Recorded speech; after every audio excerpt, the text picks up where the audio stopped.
Hi guys. Tonight we travel far from the safety of your modern bed. The air around you hums with tension and frost. You stand among thousands of tired men outside the stone walls of a foreign land. The wind gnaws at your fingers. Your breath forms ghosts in the dark, and the ground beneath your boots feels harder than iron. It is the 12th century, and you are part of a Crusader army that has marched across continents, chasing faith and glory. But right now, none of that matters. You are just cold, you are tired, and you are wondering how in the world you are going to survive the night. You probably will not survive this, if we are being honest. A medieval winter in campaign tents is no joke. Frostbite, disease, and exhaustion stalk the camp like invisible predators. The firewood is damp. The wind does not care about your holy cause. Still, men will somehow close their eyes and sleep. So, before you get comfortable, take a moment to like the video and subscribe, but only if you genuinely enjoy what I do here. And while you are at it, let me know in the comments where you are listening from and what time it is for you right now. Now, dim the lights. You trudge through the half-frozen mud, past the smell of horses and smoke. The air tastes like wet leather and ash. 1,000 small fires dot the field like stars fallen to earth. The tents around you sag with frost, patched with whatever cloth could be scavenged. A few men huddle by a pit fire, their faces hollow with hunger, their laughter forced. Beyond them, someone sharpens a blade that glints orange in the firelight. You pull your cloak tighter and feel the weight of chainmail biting into your shoulders. The campaign has gone on for weeks. The route through Asia Minor has been cruel, and the supply lines stretch thinner every day. The leaders might speak of divine purpose, but in the camp, faith often takes the form of a warm blanket and dry boots. You make your way to where your company's tents are pitched, finding your corner of canvas and rope. It flaps and creaks like an old sail. Inside, the air is close and sour with sweat and wool. A narrow bed of straw lies waiting. If you are lucky, someone traded for an animal hide to spread over it. You brush away a spider and sink to your knees, removing your boots with stiff fingers. The noise outside never really stops. Men cough, horses snort, armor clanks. A drunk voice somewhere is trying to sing. And always, the wind. The sound of it passing over the camp feels like a ghost sighing in disappointment. You know from the veterans that it is better to sleep with others. Alone, you freeze. Together, bodies share warmth. So, you edge closer to the next man's mat, pretending it is only to make more space. His breath smells like sour ale, but at least it is warm. Someone throws another log on the central fire, and a brief glow lights the interior, revealing the patched walls of the tent and a cluster of weapons stacked near the entrance. You feel oddly safe in the company of those dull steel points. There are small details here that history books rarely mention. Crusaders did not sleep in shining armor every night like in paintings. Most stripped down to linen or wool under tunics, hanging their mail to dry if they could. Some even slept naked beneath their cloaks, believing the heat of the skin stayed better that way. Historians still argue whether this practice came from genuine comfort or just a half-understood idea of hygiene. Whatever the reason, it sometimes meant the difference between waking stiff and waking dead.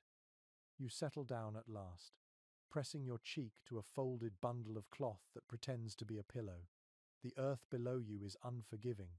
Even through straw, you can feel the frozen ridges of soil pressing into your ribs. You shift, curl, and try to ignore it.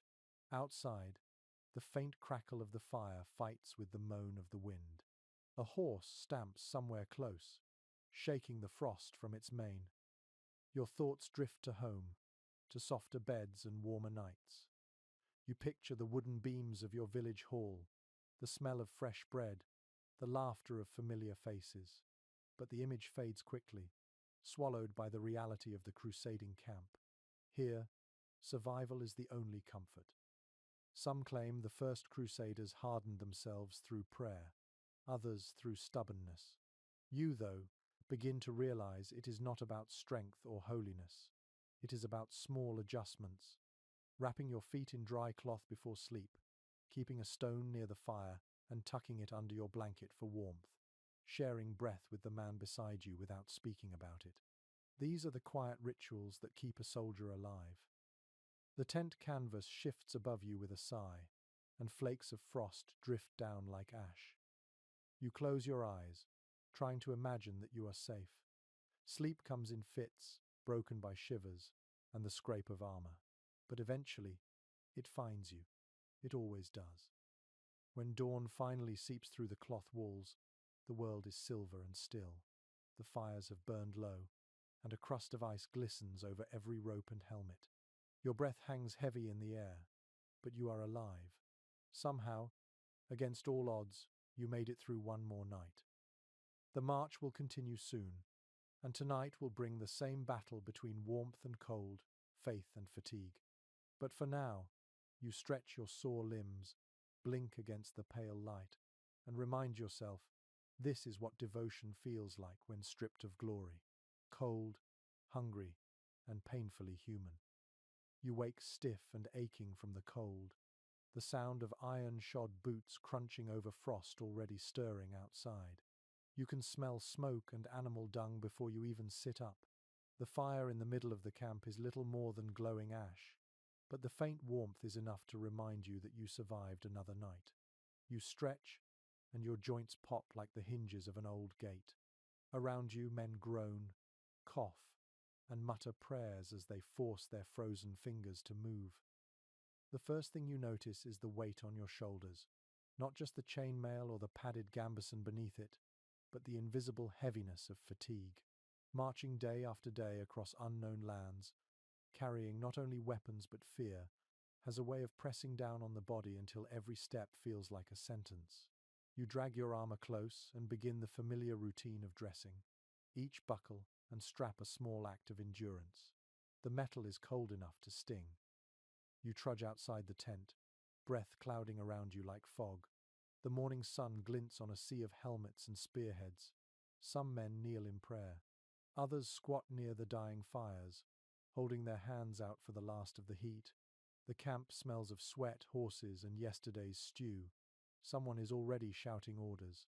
You barely hear them through the ringing in your ears. The truth is that exhaustion becomes its own kind of warmth. It dulls the body's complaints, wraps your mind in a fog that makes even the cold seem distant. By the time night comes again, you are too tired to feel much of anything. Historians often write about bravery or faith, but they rarely dwell on this quieter truth. The Crusaders' greatest ally in sleep was utter physical collapse. You do not sleep so much as fall into unconsciousness. A chronicler from the First Crusade once described soldiers sleeping as if dead, yet snoring louder than the trumpets of angels. He might have been exaggerating, but only slightly. Imagine hundreds of men, wrapped in cloaks, sprawled on straw, too drained to care about dignity or dirt. The snores and coughs mingle with the rustle of the wind through tents. It is not peaceful, but it is real. You remember the first weeks of marching when your body still resisted. The ache in your calves, the chafing of armor, the constant thirst. Now, all of that has become background noise. You march because everyone else does. You eat when food appears. You sleep wherever you can drop. There is comfort in the sameness, the rhythm of fatigue that carries you like a current. Some say soldiers hardened to this life by faith. Others argue it was simply habit. Historians still debate whether belief truly kept them going, or if it was the brutal discipline of the army itself. Whatever the cause, by the time darkness falls, the weariness is universal. Even the officers' tents grow quiet early. A peculiar detail survives in a few letters home. Some Crusaders wrote that they preferred sleeping in partial armor. It was not comfortable, but the sense of readiness mattered more than rest. They feared night raids, sudden ambushes, or even betrayal from within. Many wrapped only their torsos in mail, leaving their arms free. The constant weight of it could bruise skin and strain shoulders, but peace of mind was rare enough to justify the discomfort. You tighten your belt and shoulder your sword. The world around you hums with movement. Someone's horse screams in protest as a rider hauls it from its rest. Men curse softly at the cold metal of stirrups. You look at their faces, pale and cracked from the wind. Every one of them has the same look, half asleep but still moving. As the day drags on, you learn that exhaustion is not only physical but spiritual. It gnaws at faith, turning prayers into murmurs and conviction into habit. Yet every so often, something stirs the spirit again. A sermon, a sight of a relic, a rumor of victory. Those moments are like sparks in the ashes, enough to keep the will burning through another night. You march until your legs stop listening. Dust coats your mouth. The air shifts from biting cold to damp chill as the sun dips. The camp rises again out of the dark, fires flickering to life like constellations. You lower your gear beside a familiar patch of ground, and without a word, start to undress. The same cloak, the same boots, the same scratchy straw bed. It is almost comforting in its misery. Before lying down, you rub your shoulders where the mail has left red marks. You think briefly about removing it altogether, but the thought of losing time in the morning, or worse, being caught unprepared, keeps you from doing it. So, you simply loosen a few straps and lie back. You stare at the faint glow of the campfire through the tent flap. Outside, the night deepens, and the temperature drops again. Your body is too heavy for thoughts. Muscles hum with fatigue. Your heart beats slow and steady. There is a strange peace in that moment between awareness and oblivion. The body knows what to do. It shuts down everything that is not essential. A quirky story circulates among the men about a knight who could fall asleep standing, still holding his lance. You laugh at the idea, but secretly you understand it. The line between waking and sleeping is so thin now that you could almost drift away mid-step. You adjust your cloak, pull it over your chin, and let your breathing slow. Around you, snores begin again, rough and human. A few muttered prayers fade into silence. The fire's glow flickers against the tent walls, painting shadows that move like ghosts. You close your eyes, and for a moment, it feels like the earth itself rocks you to sleep.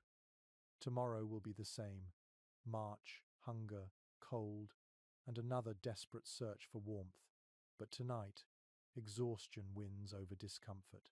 The chill still bites at your toes, but your mind drifts far away, beyond the camp, beyond the war, into a kind of sleep only the utterly spent can know. The camp spreads before you in uneven rows, a patchwork of canvas and wool.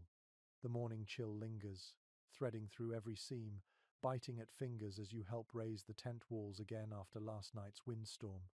The ground is slick and grey. Somewhere, a man curses in French, another mutters a psalm in Latin, and above it all the gulls cry, circling over the smell of salted meat and horses. You duck beneath the flap of your own shelter and take in the space that will be your small piece of the world for tonight. It is humble, but vital. The tent is made of heavy linen coated with oil to resist damp, stretched between wooden poles that groan under tension. When the wind hits, it hums like a low drum. Beneath it, you can almost feel safe. A reliable chronicle from the Second Crusade describes how tents like these were carried on wagons, each one a symbol of rank.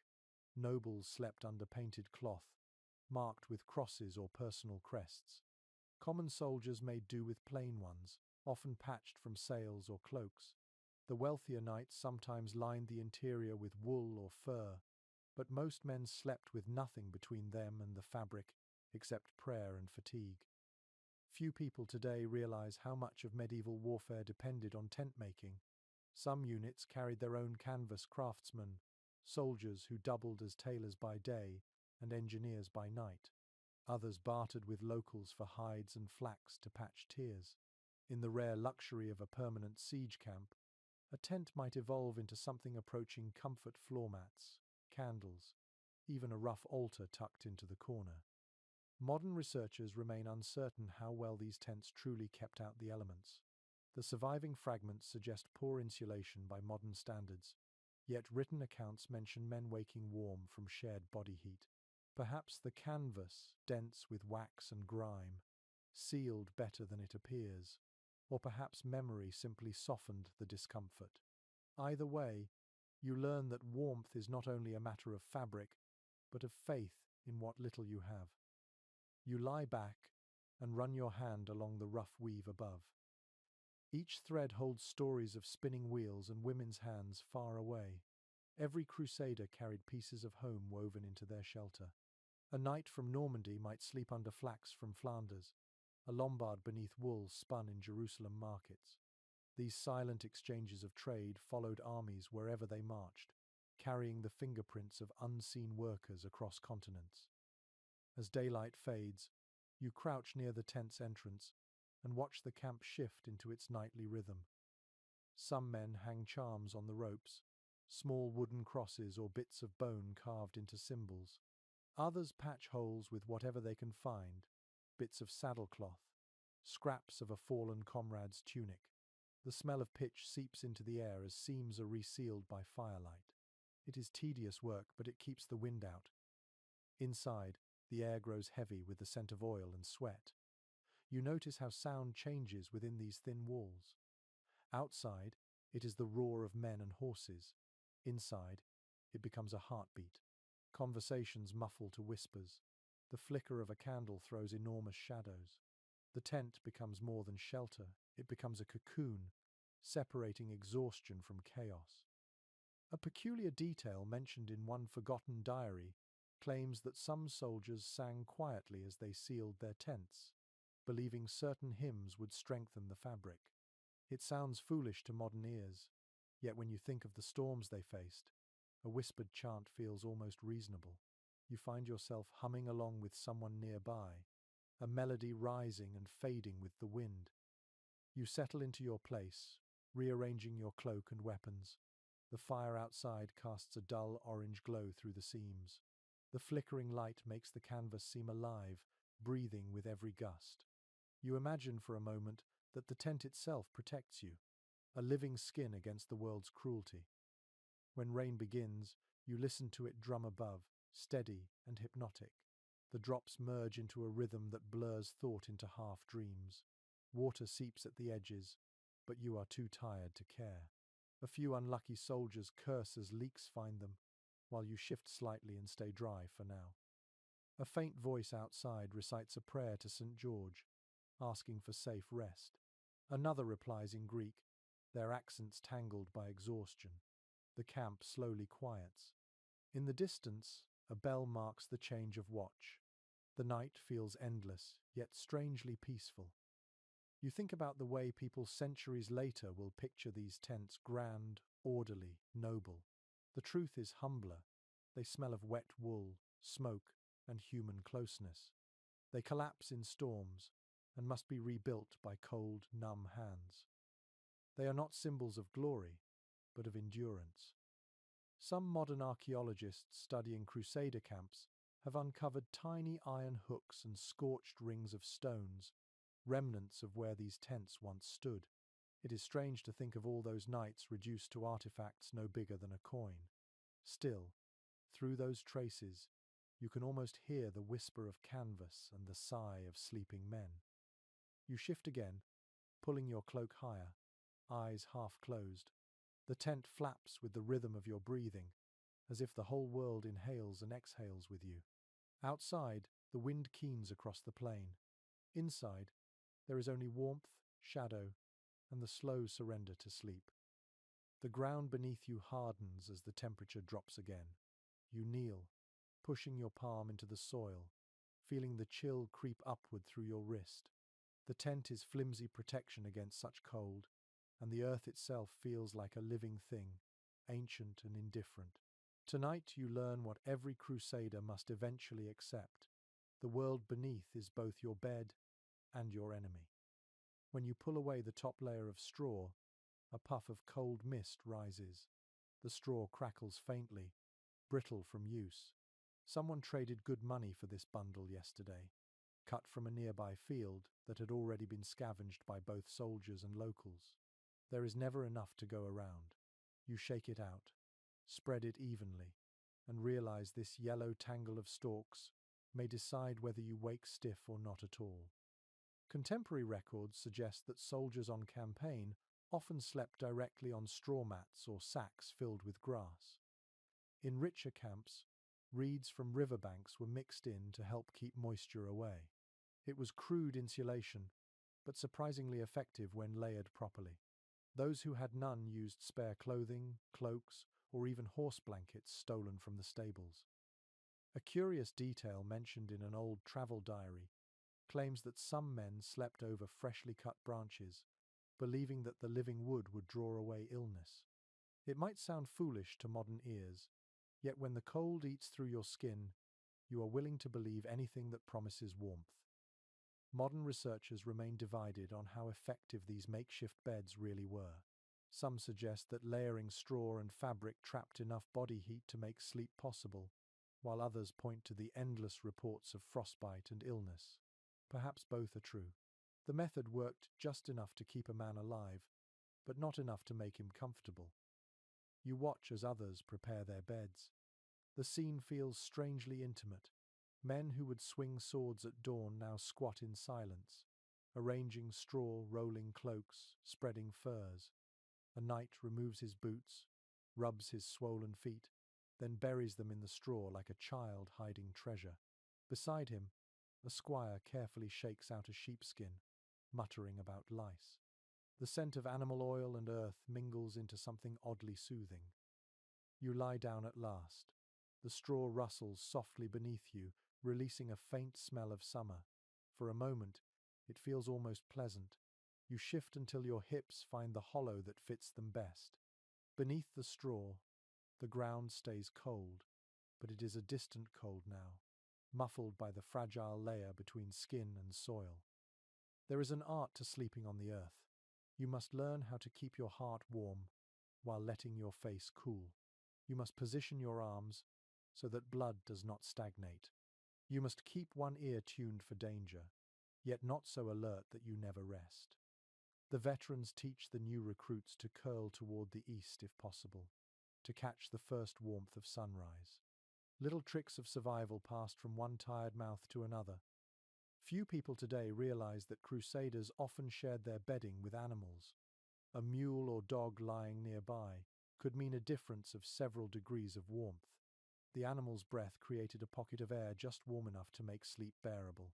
There are even accounts of soldiers arranging straw around their horses' legs and sleeping right beside them, the rhythmic snorting of the beasts acting like a lullaby.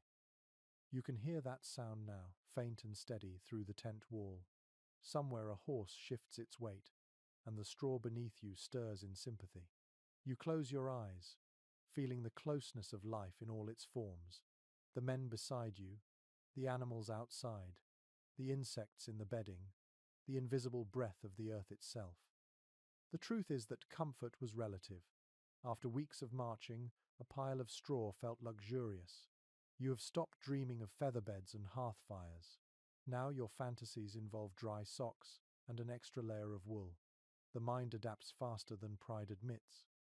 An old soldier once told you, "If you can make peace with the ground, you can survive anything." You did not believe him then, but now you understand. The earth that chills you also holds you steady. It is the same soil that has seen kings crowned and beggars buried.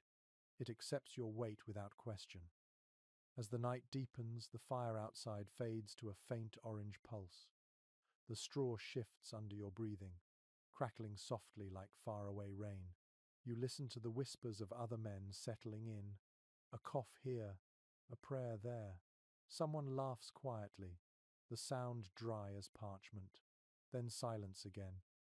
A half-forgotten superstition drifts through your mind that if you sleep close enough to the earth, you can feel its heartbeat. You press your palm flat against the straw and wait. Nothing at first, then maybe a faint tremor, or perhaps it is only your pulse echoing through the cold.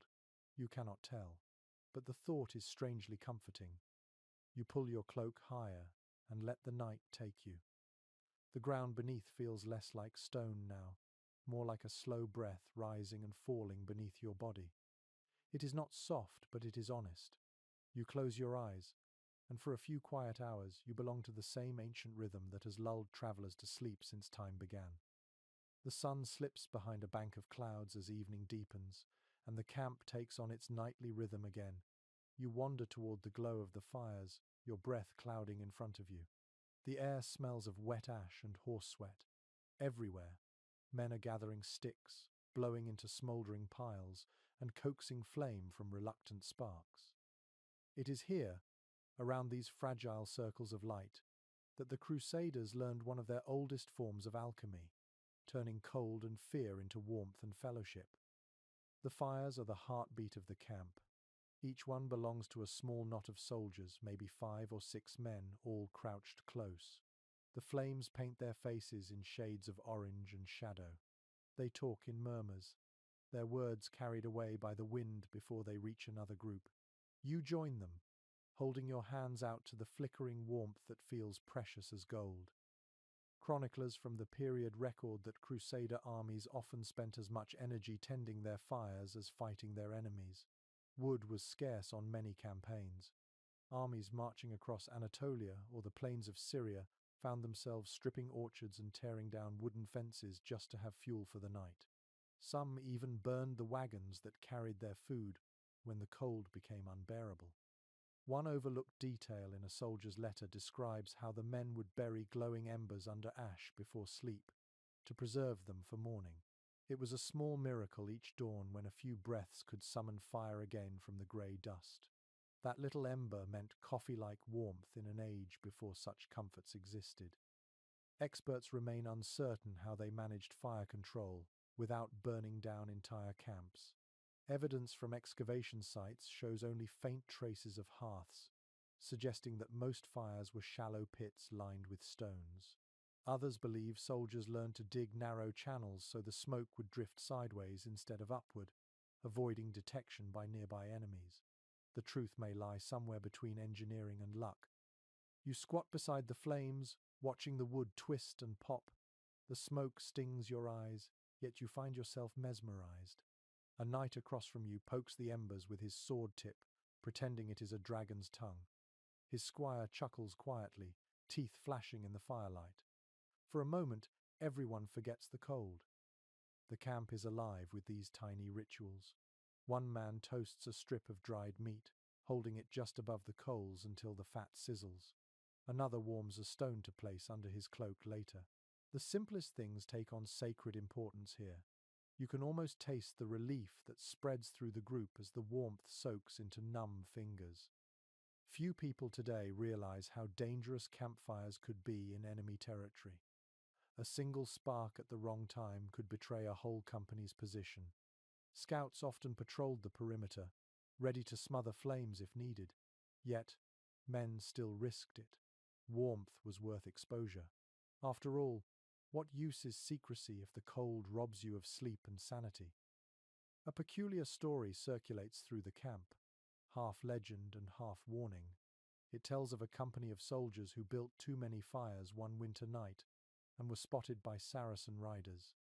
The attack came at dawn, catching them unarmed and drowsy. Since then, veterans teach new recruits to keep fires low and feed them only when the stars are bright enough to hide the smoke.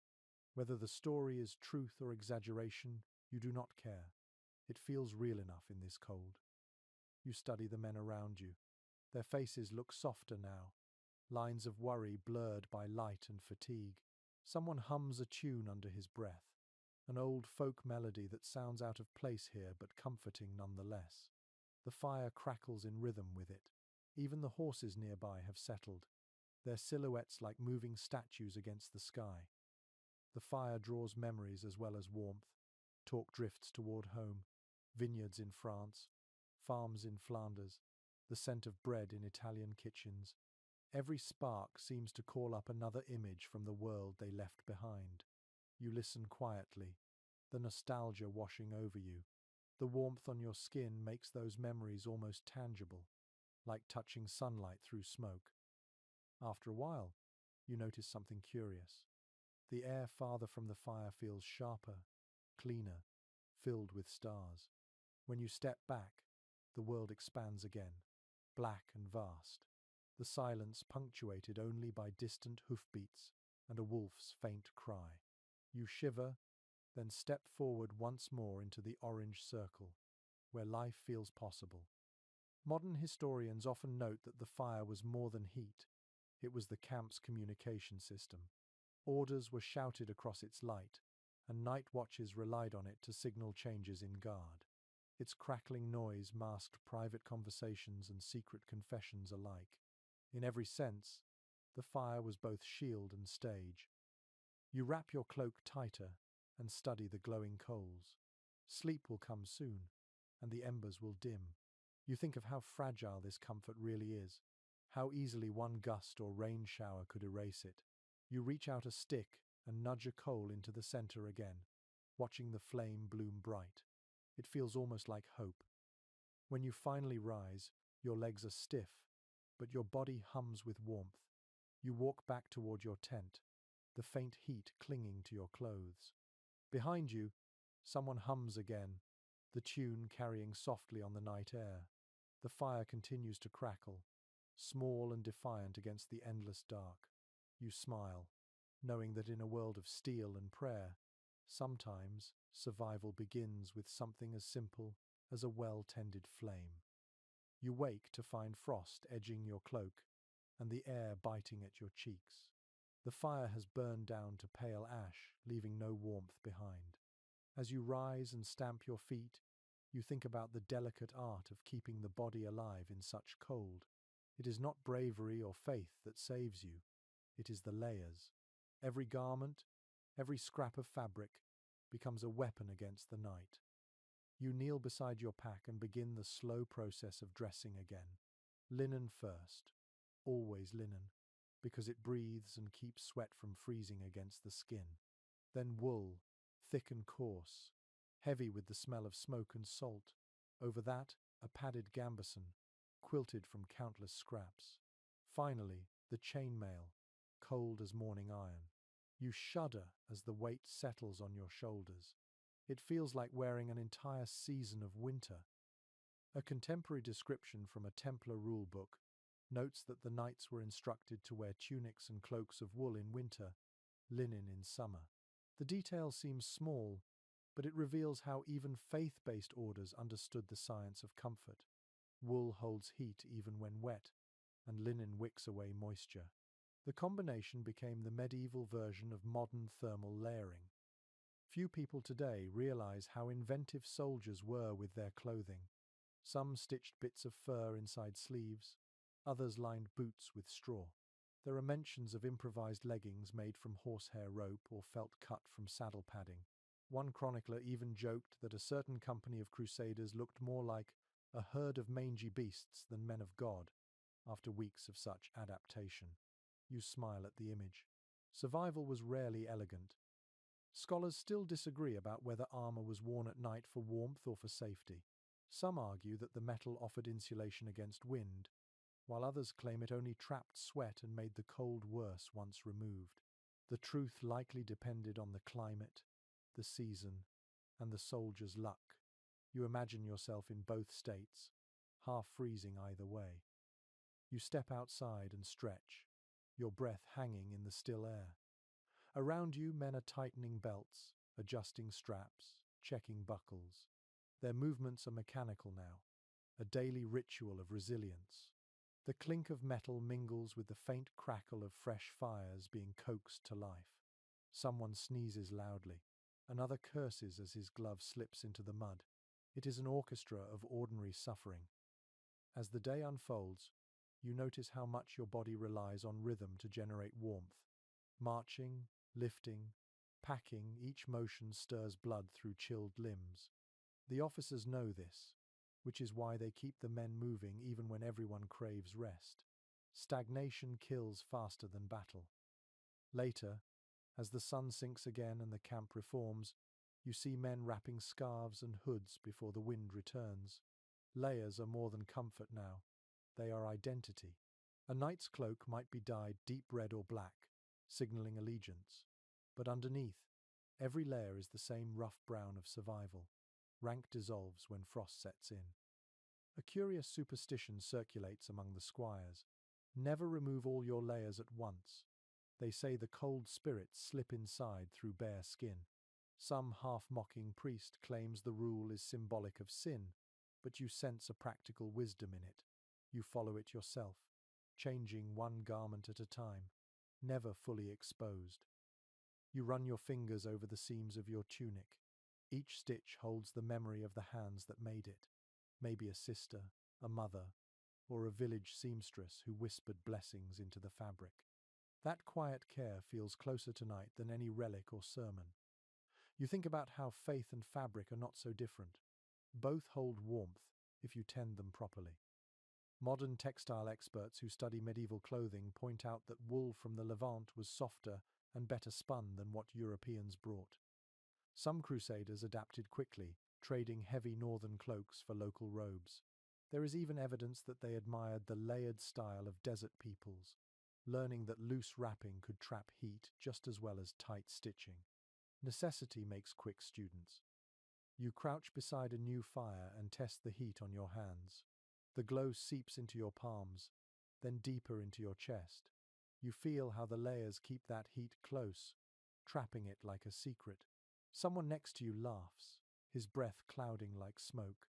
You realize the sound of laughter carries warmth too, filling the cold spaces between words.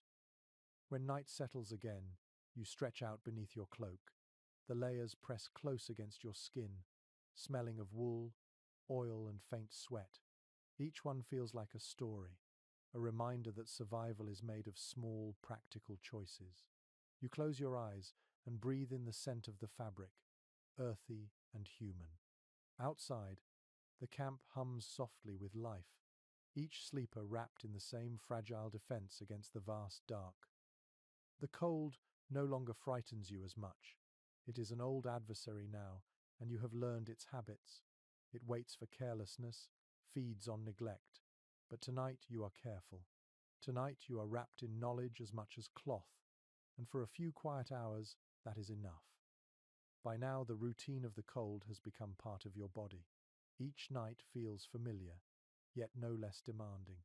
You settle near your tent's entrance, the fire's last embers painting your cloak in shifting light.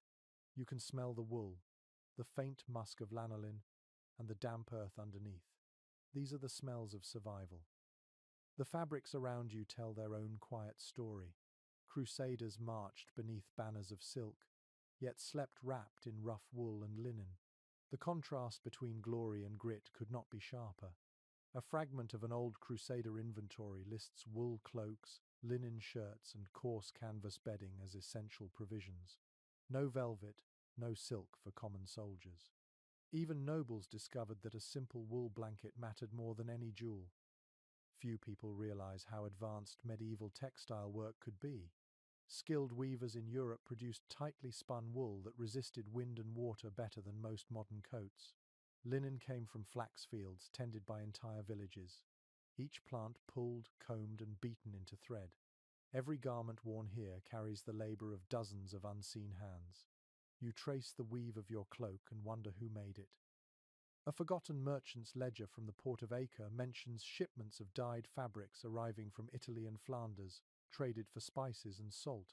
Some soldiers bought extra tunics there, cut from linen so fine that the locals mocked their northern coarseness. Those who could not afford such luxuries scavenged scraps from abandoned towns or stitched together bits of torn canvas from broken tents. Researchers continue to puzzle over how Crusaders preserved their clothing through years of marching. Some believe they carried small kits of bone needles and thread twisted from sinew or horsehair. Others argue that local women were paid to patch and repair garments in temporary markets near the camps. The evidence is thin, but the logic feels right. No army could have survived long without constant mending. As you sit by the fading light, you rub the edge of your cloak between thumb and finger. It is surprisingly soft, warmed by the oil from your skin. The wool hums faintly when you move, a dry, whispering sound that reminds you of home. You remember your mother hanging freshly washed linens by the hearth, steam rising as they dried. The memory slips away, replaced by the smell of smoke and sweat. A peculiar account from a minor knight describes a strange practice. Men sometimes slept with damp cloths wrapped around their feet, believing it would draw the chill out of the body by morning.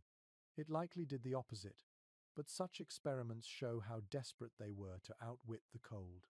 In the absence of science, hope itself became a kind of medicine. You glance at the others around the fire.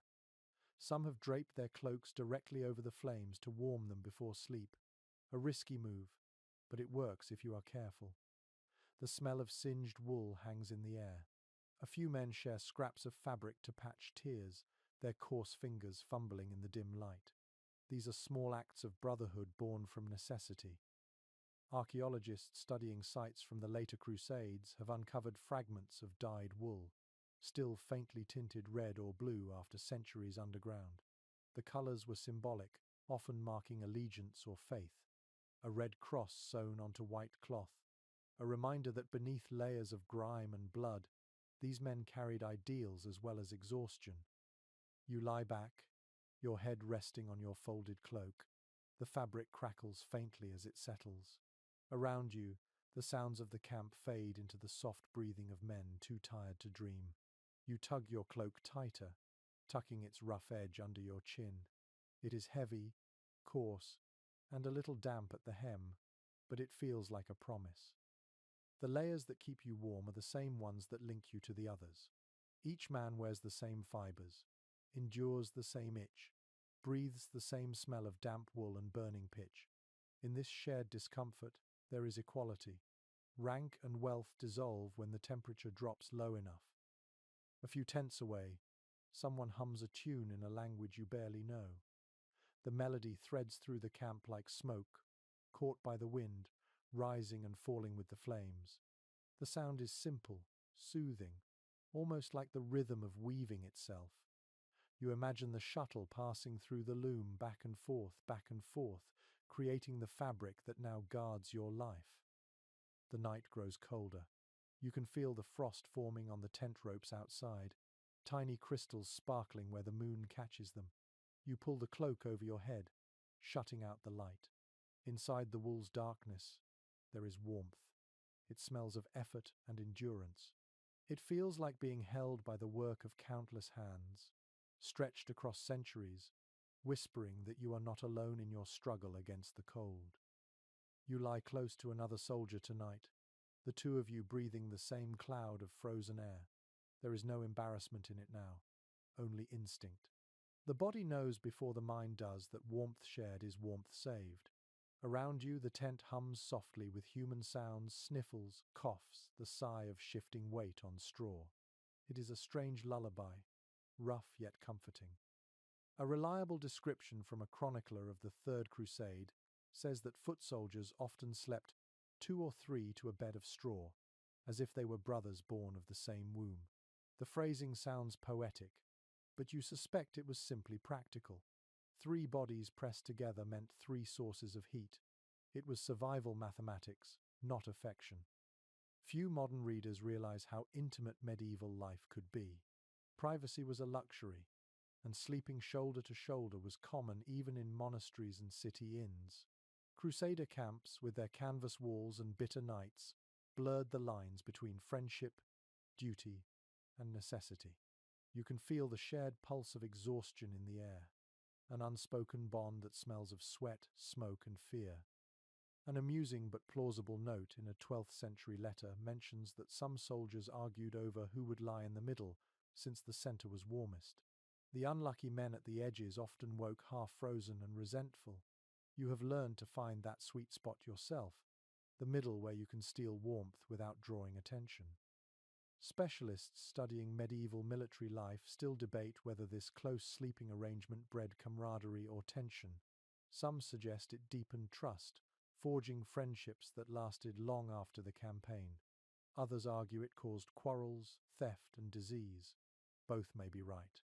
Proximity creates as many problems as it solves. The man beside you shifts, his elbow brushing your ribs. You smell old wine on his breath. He mutters something about his horse and drifts back into sleep. You can hear his heartbeat faintly, slow and steady, grounding you in this fragile world of fabric and frost. Outside, The wind sighs through the camp like a ghost searching for a door. You think of all the layers of companionship this life builds. You share food, labor, and fear. You share silence when words fail. Now, you share the simple warmth of existing together in the same narrow space. The fire outside flickers through the tent seams, making his shadow rise and fall like a tide. You wonder if you will remember his name when this campaign ends, or if he will simply become one of many faces that kept you alive through winter. A fragment from a soldier's song drifts into your thoughts, something half remembered. If I die, my brother, keep my cloak, for it remembers me. The line makes you smile, sad and sincere. Maybe the cloak does remember. Everything here holds traces of its owner, the smell of skin, the shape of breath, the rhythm of sleep. You pull your cloak tighter around both of you. The gesture is automatic. The man does not stir. His warmth spreads through the shared fabric, and for the first time tonight, your hands stop trembling. You focus on the sounds outside instead. The murmur of sentries talking softly, the faint crack of ice breaking under a horse's hoof, the whisper of distant water. Life persists in small noises.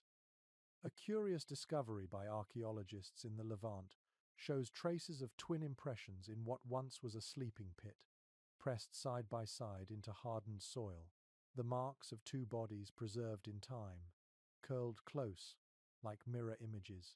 It is humbling to think that even in war, companionship leaves fossils. You close your eyes and feel the rhythm of breath, two bodies making a small island of heat in the endless night. You realize this closeness is not weakness. It is the most human thing you can do, reach toward another heartbeat when the cold threatens to erase yours. Sleep comes slowly, but when it does, it feels deeper than before. The sounds of the camp fade into the rhythm of shared breathing. For a few hours, the walls of the tent, the frost, even the fear of morning dissolve. There is only warmth, fleeting but real, held between two living souls refusing to freeze. You drift between waking and sleep, caught in that soft blur where every sound feels larger than it should.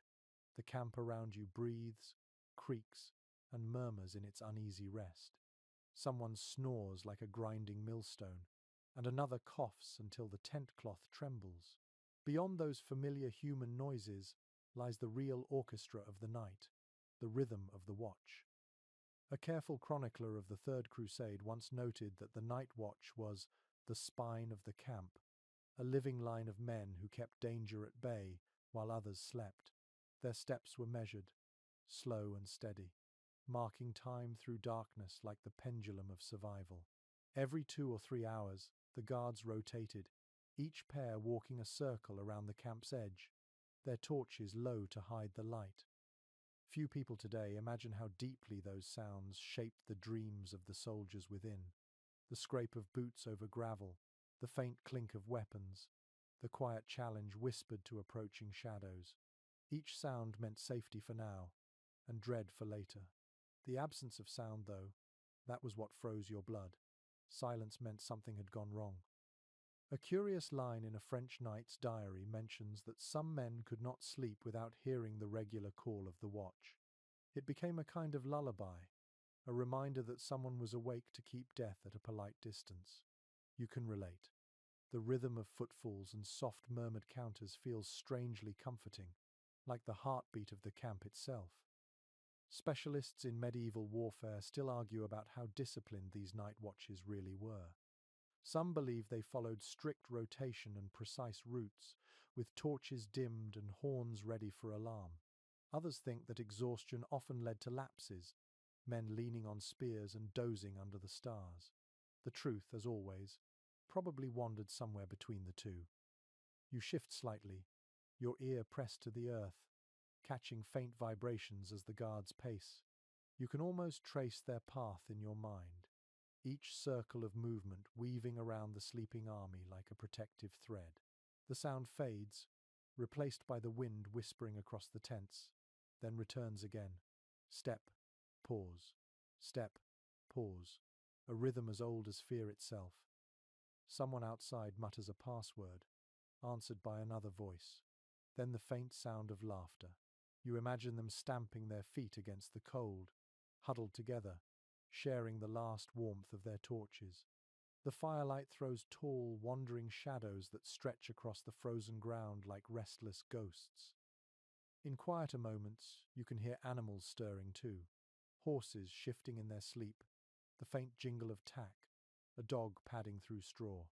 These noises mix with the distant hum of the sentries until the whole camp becomes one great breathing creature, half asleep but still alive. A traveller who joined the armies as a pilgrim wrote that he once followed the watch's circle in the dark, counting his steps beside them. He said it felt like walking inside a living clock, each rotation marking the slow passage of danger into dawn. You picture that now, the endless loop of men guarding their comrades from unseen threats. There is poetry in that kind of monotony. Modern scholars studying military psychology note that such repetitive rhythms can soothe the mind, lulling even the anxious into brief rest. Perhaps that is why you find yourself calming with each faint step outside. Fear becomes background noise. Fatigue fills its place. A superstition common among Crusaders warned against speaking loudly during the watch hours, for sound was said to draw wandering spirits. The guards believed that demons walked alongside them, whispering temptations to abandon their posts. Some tied bits of blessed cloth to their belts for protection. Whether through faith or fear, the practice endured through generations. You listen again. Somewhere a horn sounds softly, not an alarm, just a shift in duty. The tone drifts through the camp, low and mournful. For a moment it feels like part of a dream. You turn onto your side, pull the cloak over your ear, and let the rhythm guide you. The wind rises and falls. The footsteps return. A single spark flares outside, then vanishes into darkness. It occurs to you that the camp is like a great organism, with the watchers as its pulse, keeping it alive through the long night. Their movement reminds the rest of you that the world still turns, that dawn is possible. You whisper a silent thanks to whoever walks that circle now, unseen but vital. Sleep finally takes you, steady as the pacing guards. You dream of torches moving like stars around the edge of the world, each flame a promise that warmth still exists somewhere beyond the cold. When you wake, the sun will already be rising, and the watch will have vanished into daylight, their quiet work forgotten until night returns. The camp stirs again with the restless noises of morning. Frost glitters on the ropes, horses stamp and snort, and the pale sky begins to lighten. You stretch under your cloak and realize that the cold never truly left. It simply hid, waiting for the fire to die. As you step outside, the smell of animals greets you: hot breath, wet leather, and the unmistakable musk of manure. Yet in this rough world, the beasts are your most faithful companions. A chronicler from the time of King Richard described the Crusader camps as a kingdom of men and beasts, where horses, mules, and dogs shared every hardship. The animals ate, slept, and often suffered beside their masters. In many ways, they were as vital as weapons or armor. Without them, the army could not march, fight, or even stay warm. Few people today realize how close Crusaders slept to their animals. Tents and stables blurred together, divided only by ropes or rough fences. When the wind screamed through the camp, some soldiers pulled their cloaks and bedrolls near the horses to steal their warmth. A single horse could radiate heat like a small fire, its breath fogging the air in gentle waves. You move closer to one now, resting your hand on its flank. The warmth under its hide is alive, rhythmic, reassuring. An unusual note in a knight's personal journal mentions that many soldiers preferred to sleep with their dogs. Warhounds were valued not only as guards but as living blankets. Their thick coats trapped heat, and their instincts kept danger at bay. One soldier wrote affectionately of a mastiff that curled around his feet every night for 2 winters straight, a friendship that outlasted most men. Modern historians still discuss whether Crusaders truly treated their animals with care or simple necessity. Some accounts speak of affection and loyalty, others describe beatings and neglect. The truth likely lies somewhere in between. A man could love his horse and still drive it too far. Compassion in these conditions was always mixed with desperation. You feed your mount a handful of barley, watching it chew with slow patience. Its eyes glisten like dark amber in the dim light. Nearby, another soldier scratches his mule's ears, whispering softly in his native tongue. The camp feels gentler in these small moments, the violence of the day not yet awake. A curious tradition from the later Crusades tells that men sometimes tied bells or small charms around their animals' necks to keep away evil spirits. Whether it was superstition or a way to track them in the fog, the sound must have been comforting. You imagine the soft jingle of brass blending with the snorts and sighs of the night. When the air grows colder after sunset, the beasts gather together instinctively, huddling near the leeward sides of tents. The soldiers join them, grateful for the heat that rises from their bodies. You remember one freezing night when a man shared his blanket with a dying mule just to keep his own hands from stiffening. In war, pity and practicality often share the same face.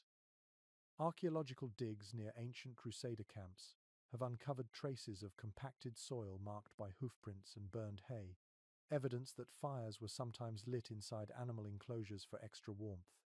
The idea sounds reckless now, but for soldiers facing the endless chill of foreign plains, even danger was preferable to freezing.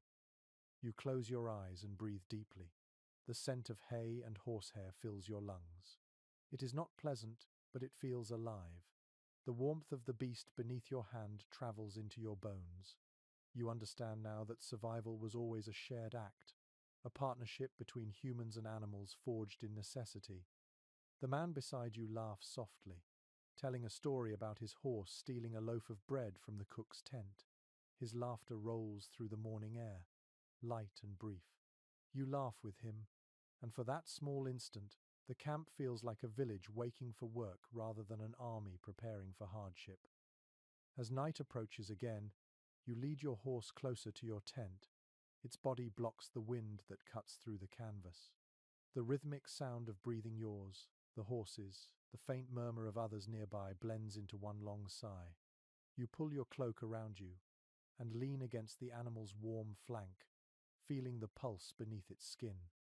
The stars above shimmer coldly, but their light feels distant, unimportant. The world of warmth is here, in the heartbeat against your shoulder. You close your eyes, lulled by that steady rhythm, and for a little while the cold forgets your name. When the last fire fades and the night presses in, you find yourself caught between fear and ritual. Around you the camp has gone still, except for the faint murmur of prayer. For the Crusaders, sleep was never just rest. It was a small surrender to faith. You kneel near the dying glow of a candle, your hands clasped, your breath turning the flame into a trembling halo. A monk who marched with the early Crusades wrote that soldiers prayed each evening as though they might not wake. Their words asked forgiveness for sins they had not yet committed, mercy for battles not yet fought. To sleep was to release control, to trust that God, or perhaps simple chance, would allow another sunrise. Few modern readers understand how deeply religion structured these moments.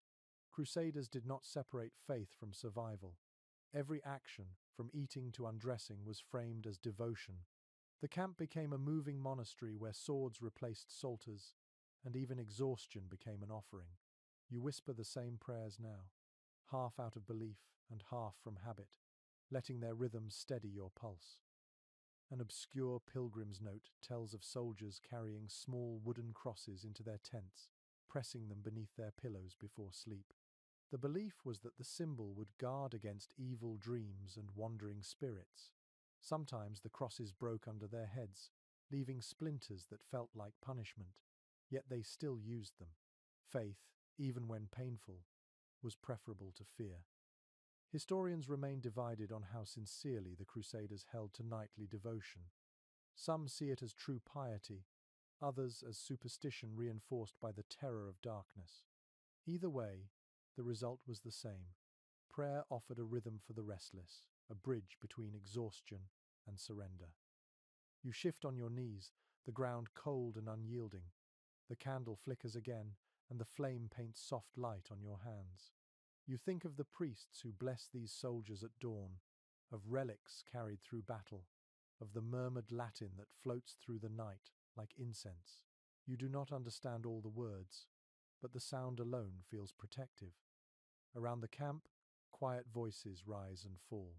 Some recite entire psalms, others only mutter a single word, Deus, perhaps, or a saint's name. In that chorus of faith, you sense a shared rhythm, like many hearts beating together against the cold. You close your eyes and let it wash through you. A curious detail survives in an Arabic observer's account of Crusader life. He noted, almost with amusement, that the Franks prayed more at night than by day.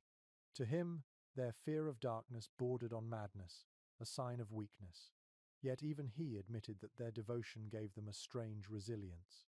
They faced each sunrise renewed, as if the act of prayer had rebuilt them from within.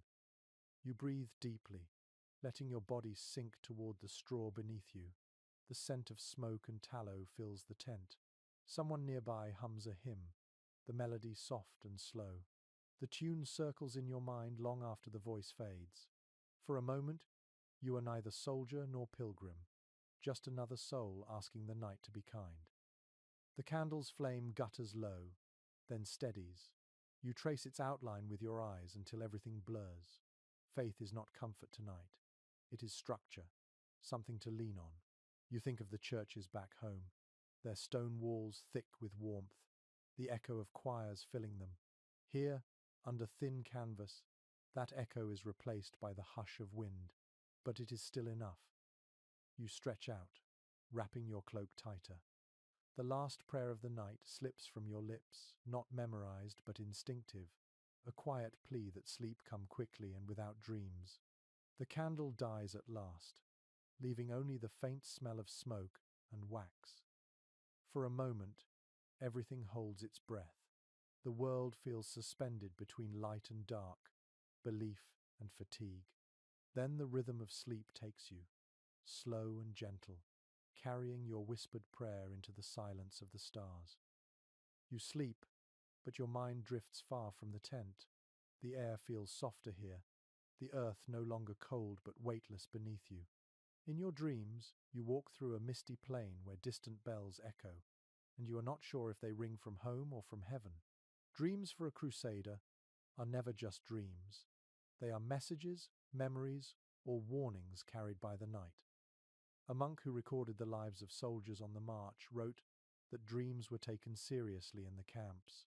Men shared them in the mornings like omens. A vision of fire could mean victory or divine anger. A river could mean cleansing or death. The same image might inspire courage in one man and despair in another. You think of that as the mist thickens around you, blurring the line between body and soul. Few modern people realize how powerful dreams were to the medieval mind. For Crusaders, sleep was a doorway to both the sacred and the dangerous. It was said that angels and demons wrestled for a man's soul while he slept, whispering futures he could not yet understand. Even exhaustion could become prophecy. A curious letter from a knight in the Holy Land describes dreaming of his wife standing by their hearth at home, her hands bright with flour. When he awoke, he believed God had shown him her soul safe in heaven. Others mocked him, but he swore the dream felt more real than waking. Such visions gave soldiers comfort when all other certainty had vanished. Experts studying medieval belief still debate how literally these men took their dreams. Some argue that visions were spiritual armor, a way to give meaning to endless hardship. Others think they were simply born of fatigue, hunger, and the constant flicker of candlelight on the mind. The boundary between faith and fever was often invisible.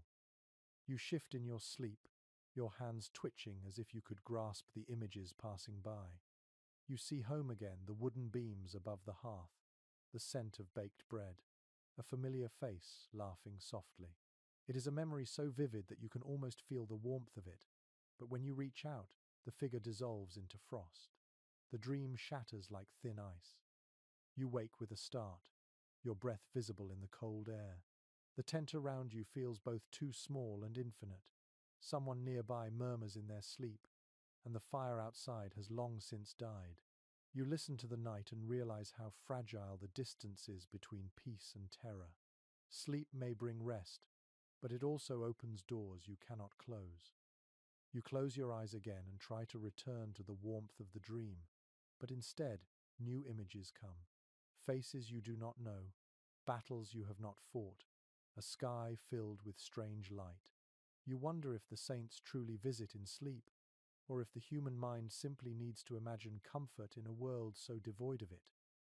An overlooked chronicle from the Hospitaller Order tells of soldiers dreaming collectively on the eve of great battles. They claim to see the same signs, crosses burning in the sky, angels wielding swords, or rivers of blood turning to gold. Historians remain uncertain whether this was coincidence, mass suggestion, or something deeper. Whatever the cause, those dreams often pushed men forward with renewed conviction. The night stretches long, and though your body lies still, your mind travels across continents. You visit home again, your childhood fields now covered in frost, the faces of your family glowing faintly like candlelight behind glass. Then the image fades, replaced by endless plains, tents, and stars. You are back in the crusading camp, and everything feels both real and imagined. Dreams are generous liars. They promise warmth to the freezing, reunion to the lonely, forgiveness to the guilty. You feel all of that at once and realize how much your waking hours depend on these illusions. Without them, the cold would win. Outside, the first light of dawn touches the tent seams, painting faint gold lines along the canvas. You exhale, realizing that somehow you have slept through the worst of the night. The dreams are already dissolving, but they have left behind a strange calm.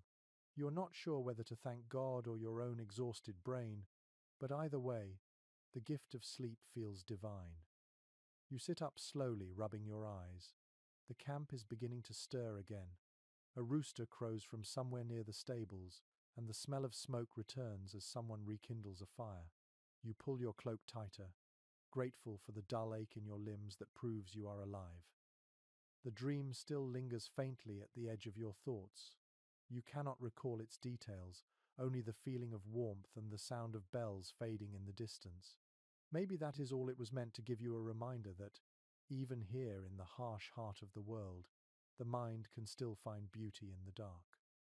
You wake with your throat dry and your skin burning. The air feels heavy, thick with the sour scent of illness. Around you, the usual rustle of morning has changed. Coughs echo longer than before, and the groans of men rising sound slower, heavier. You sit up, pulling your cloak close, and realize the cold has found a new way to attack. It is no longer just outside your body, it is inside it. A careful account from a chronicler of the First Crusade tells how fevers and chills moved through camps like invisible armies. Men would go to sleep healthy and wake, shaking uncontrollably, their teeth rattling, their fingers blue. The cold had patience. It waited for fatigue to weaken the flesh, then crept in through every breath. Few people today understand how exposure shaped medieval life. Without proper shelter or medicine, the line between exhaustion and death was terrifyingly thin. Some soldiers wrapped themselves in every scrap of cloth they could find, yet still trembled through the night. You can feel that same trembling now, crawling from your spine to your fingertips. A forgotten letter from a hospitaller medic describes a strange cure, heating stones in a fire and pressing them against the chest to drive out the chill. It works sometimes, he claimed, though perhaps only because the warmth felt like hope. Another method involved drinking hot wine mixed with garlic or crushed herbs. You recall seeing a knight nearly gag on such a mixture once, his eyes watering while his friends swore it would save him. Modern historians remain divided about how many soldiers truly died from exposure rather than combat. Some estimate the number was nearly equal. Others argue that chronic fatigue and malnutrition disguised the symptoms. You suspect the truth lies in the middle. Death was rarely tidy enough to categorize. You look around the tent. One of your companions is still lying flat, his face pale under the morning light. His breath fogs faintly, but his hands are still. You nudge him gently, and he stirs, eyes glassy. "Just tired," he mumbles, though his voice quivers like stretched cloth. You leave him a piece of bread you cannot afford to spare. Outside, the camp feels subdued. Fires burn lower, and the sound of metal is muted. Men cough into their sleeves. A few sit hunched over, staring into the dirt. The healers move quietly among them, carrying wooden bowls of water and strips of linen. The smell of vinegar lingers, sharp and clean. It mingles with the smoke of burning herbs that someone insists will drive away sickness. An intriguing note in a Persian observer's report mentions that Crusaders seemed obsessed with smoke as purification. They burned juniper, pine resin, even horse dung, believing the fumes cleansed the air. The logic was simple. If it smelled strong, it must be strong against evil.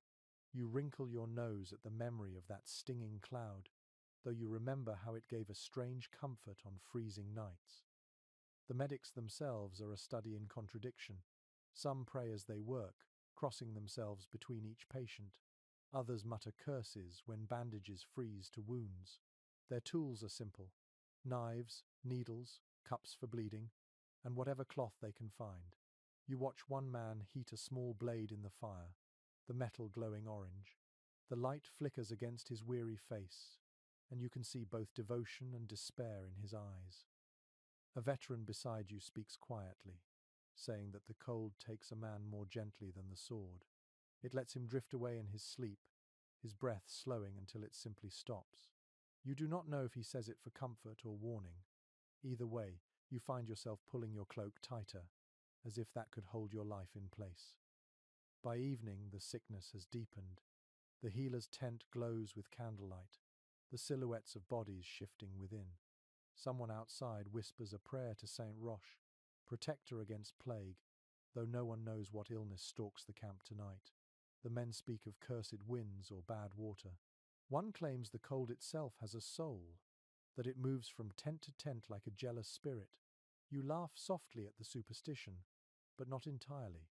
The air feels alive. When night falls, you lie down again on your straw bed. Your body aches and your lips taste of salt and ash. Around you, the camp grows quieter than usual. The usual chatter before sleep has faded to murmurs. Somewhere a horse stamps nervously, sensing the unease that humans try to ignore. You think about how fragile it all is.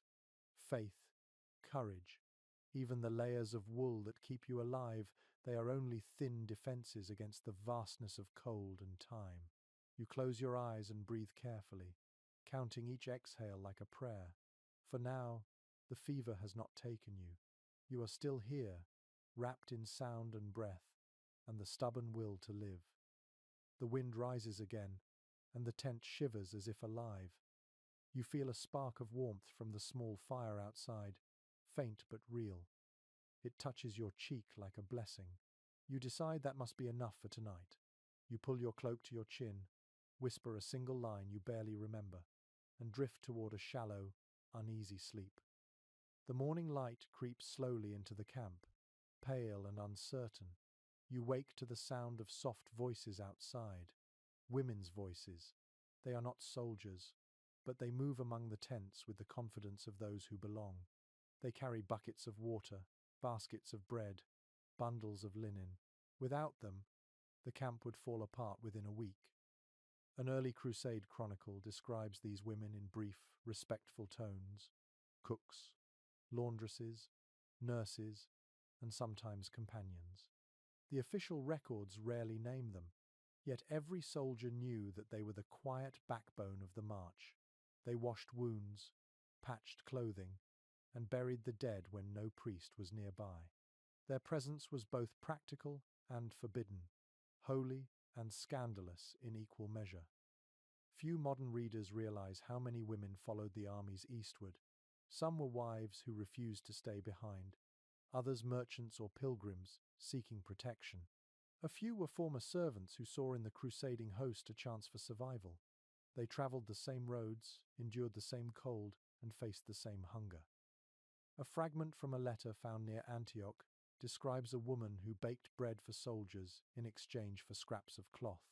She is never named, only called the Baker of the Frost, because her hands were cracked and white from kneading dough in freezing air. You can almost see her now, sleeves rolled up, face red with heat from the oven's mouth, feeding an army one loaf at a time. Historians continue to debate how the church viewed their presence. Some argue that women were tolerated out of necessity, others that their presence was quietly blessed as an act of mercy. There are stories of priests turning a blind eye while these women tended to the sick or comforted the dying. Officially, they were unmentioned. In reality, they were everywhere. You watch as one of them approaches the tent, her cloak drawn tight, her breath forming mist. She carries a jug of warm broth and a stack of folded cloths. Her face is tired, her eyes soft but firm. Without speaking, she hands the jug to the man lying beside you, the one who had been sick the night before.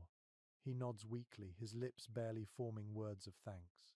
She only smiles and moves on to the next tent. A curious entry in a Templar's diary recounts how, during one bitter winter, soldiers began to refer to the women as angels of straw, because they always seemed to appear at the worst moments with blankets or food. The phrase was both affectionate and ironic, since these angels were often covered in the same mud and soot as everyone else. You follow the woman with your eyes until she disappears behind another tent. Her presence lingers like warmth after a fire. Around the camp, the rhythm of daily life begins again, but it feels steadier, more human. The women's laughter mixes with the clatter of armor, a sound as vital as the beating of drums.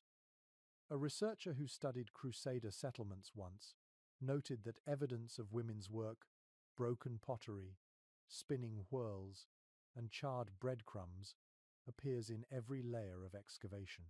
Their labor left physical traces even when their names were forgotten. You think of that and realize that survival often hides in the small, unseen acts of care that history forgets to mention. By evening, the camp smells of stew and smoke. You sit near a fire while a group of women stirs a pot, their hands moving with practiced grace. The aroma drifts through the air, rich and earthy, and your stomach tightens with hunger. They chat softly in different tongues, words you cannot understand but whose tones carry the warmth of familiarity. One of them offers you a piece of bread, still hot. You accept it, feeling the roughness of her hand as your fingers brush. For a moment, the distance between soldier and civilian, sinner and saint, dissolves. You both exist simply as people trying to stay alive. A curious rumor circulates through the men, claiming that a few women carry small relics, locks of hair, splinters of supposed holy wood, to keep the cold and death away. Whether it is true or not, the belief brings comfort. In this landscape of frost and faith, anything that keeps fear quiet is sacred enough. As the fire burns lower, you watch the women finish their work and retreat to their own tents. The camp grows quieter, and the stars return overhead, sharp and countless. You lie back, the taste of bread still on your tongue, and think of how history will remember the knights and kings, but not the hands that warmed the broth or mended the wounds. You close your eyes with that thought, the last image of the day, not of banners or battles, but of tired women walking through the smoke, carrying the warmth of humanity in a world that had almost forgotten it. The next camp is larger, spread like a small city across the valley floor. Smoke rises in slow curls from 100 fires, and the sound of hammers and voices fills the evening air. As you walk between the rows of tents, you notice how the shelters change shape with rank. The closer you get to the command tents, the thicker the walls of fabric, the brighter the lamps, the softer the ground beneath your boots. A Latin chronicler from the Second Crusade wrote that the camp reflected the order of heaven, meaning every man slept according to his station. Knights in the center, squires and servants near the edges, foot soldiers and laborers beyond the fire's reach. It was a hierarchy of warmth as much as power. Even in sleep, the lines of privilege were drawn with ropes and pegs. Few people today imagine how wide the gap could be. A knight's tent might hold carpets, cushions, and even a wooden bed frame carried by pack animals. Inside, a squire kept a brazier glowing through the night, and furs draped over the entrance to block the wind. Meanwhile, only a few steps away, ordinary soldiers huddled together on bare straw, their breath freezing in the air. A curious detail from a scribe accompanying Richard's army describes noble tents scented with crushed herbs to mask the smell of sweat. He even noted how some knights warmed wine before sleeping, a small luxury that felt almost sinful among the starving ranks outside. That kind of comfort created quiet resentment, but also a strange hope. The common men watched their leaders' fires and dreamed of better nights. Modern researchers still argue over how strictly these separations were enforced. Some believe necessity blurred the boundaries during harsh winters, forcing all ranks to share fires and shelters. Others point to surviving camp layouts that suggest order held even under hardship. The truth probably shifted with the weather and the temperament of the commanders. You walk past the richer quarters, their tents glowing softly with lamplight. The shadows inside move like gentle ghosts, men talking in low tones, the clink of metal cups. A night's laughter drifts through the night, deep and unbothered. Then you pass beyond their circle, into the darker sprawl where the air smells of ash and horse dung. The laughter fades, replaced by coughs and the crackle of damp wood. Here, men sleep close together for warmth. Their tents are patched with cloth from dead comrades, stitched with whatever thread they could find. You hear a snore, then a muttered curse. Someone dreams loudly of home. Another man mumbles a prayer through clenched teeth. This part of the camp feels alive in a different way, rougher, but more real. An account from a Venetian observer mentions that officers sometimes sent musicians to play near the noble tents in the evenings. The music floated faintly through the camp, a reminder of rank even in exhaustion. You imagine that sound now, soft strings carried on cold wind, fading before it reaches the poorer tents. You stop near a small fire shared by a handful of men. One offers you a seat, another a crust of bread. The fire's light reveals their faces, hollowed by fatigue but kind. You talk quietly about the march ahead, about how the leaders live in warmth while the rest freeze. Yet no one speaks with bitterness. The hierarchy is too old, too familiar to question. Survival leaves little room for envy. Still, as the night deepens, you cannot help but glance toward the distant glow of the night's fires. Their silhouettes move against the canvas walls like shadows in a dream. You wonder if they ever think of the men out here, if comfort dulls their fear. Perhaps it does. Perhaps it is the only way they can carry the burden of command. A curious story survives from one winter campaign. When a sudden frost struck, a high-ranking lord ordered his tent open to his men, inviting a dozen to sleep inside for warmth.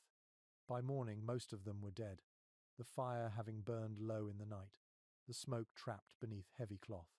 The tale became a warning about generosity and the dangers of closed air.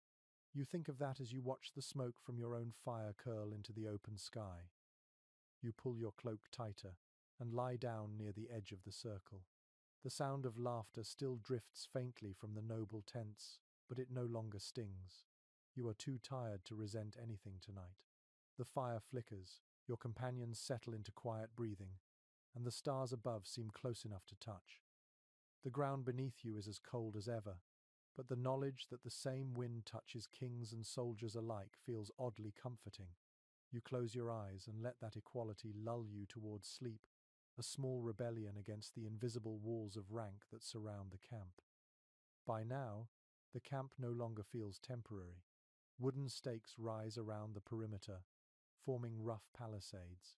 Ditches have been dug, watchtowers built from scavenged timber, and the fires burn in neat circles.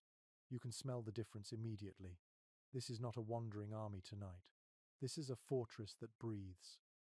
A contemporary account by a Crusader engineer describes how armies fortified their camps whenever they paused near enemy ground. They built earthworks, drove sharpened stakes into frozen soil, and used overturned wagons to form barriers. In those long nights of waiting, even soldiers became builders. The act of hammering and digging gave purpose to fear. Few people today appreciate how skilled these armies became at constructing defenses from nothing. The tools were simple axes, shovels, rope, but the results could withstand siege for days.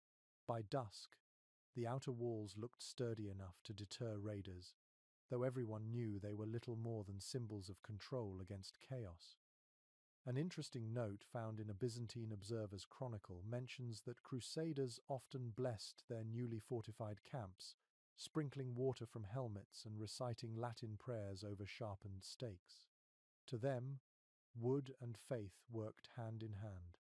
A fence was both a physical defense and a spiritual line drawn against evil. Modern scholars still discuss whether these camps were designed for security or morale. Some argue they were meant to discourage surprise attacks, while others suggest they were psychological shields, making weary men believe they had regained power over an endless wilderness. Looking at the flickering walls tonight, you suspect both are true. You walk along the edge of the camp, where the palisade cuts a jagged silhouette against the night sky. Beyond it lies the vast plain, black and endless. The moon glints faintly on frost-covered grass. Somewhere far away, a wolf howls, its cry carried by the wind until it fades into silence. You grip your cloak tighter, grateful for the thin sense of safety the wooden walls provide. Inside, the camp hums with new order. Fires burn at measured intervals, and guards move between them, their spears gleaming. A group of men sits near a half-built watchtower, eating quietly. Their hands are raw from the cold and the work, but their faces hold a strange calm. For the first time in weeks, you feel something close to stability. A peculiar anecdote from a German knight tells how soldiers began naming their fortified camps after saints, believing that each wall had a patron protector. The one you're in tonight might have been called St. Michael's Rest or St. Jerome's Refuge. Such names made the freezing nights seem holier, less accidental. You find a spot near the palisade and sit, your back against the wood. The timber feels solid beneath your shoulders, its rough grain catching your cloak. Above you, the stars shimmer through gaps between logs. The camp smells of pine resin and smoke, mingled with the faint scent of sweat. A soldier beside you passes a flask, muttering a short prayer before drinking. He offers it to you next, and the liquid burns your throat like sunlight trapped in a bottle. You both sit in silence, listening to the sounds of hammering from the far side of the camp. The rhythm is steady and almost comforting, like a heartbeat in wood. Later, as the fires begin to dim, you climb the watchtower for a better view. The world unfolds below you, glowing faintly in the moonlight. Rows of tents, a maze of paths, and the quiet flicker of torches. Beyond the walls, darkness stretches without end. You realize how fragile this fortress really is, yet how powerful it feels to believe it can hold. A strange story circulates among the men tonight. They say that once, during a winter storm, a fortified camp vanished overnight, swallowed by snow so heavy that only the tops of the walls were visible by morning. Those who survived swore they heard the wind singing hymns through the wooden stakes.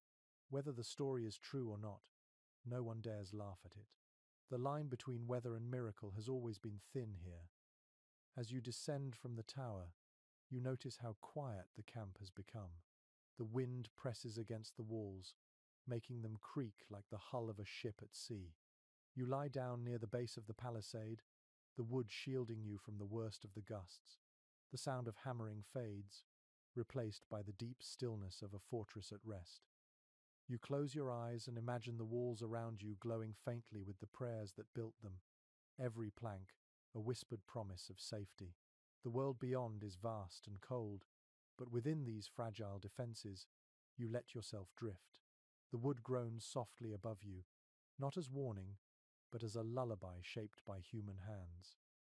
When morning breaks, the light feels thin and tired. You step outside the fortified camp and look toward the horizon where the air itself seems to shimmer.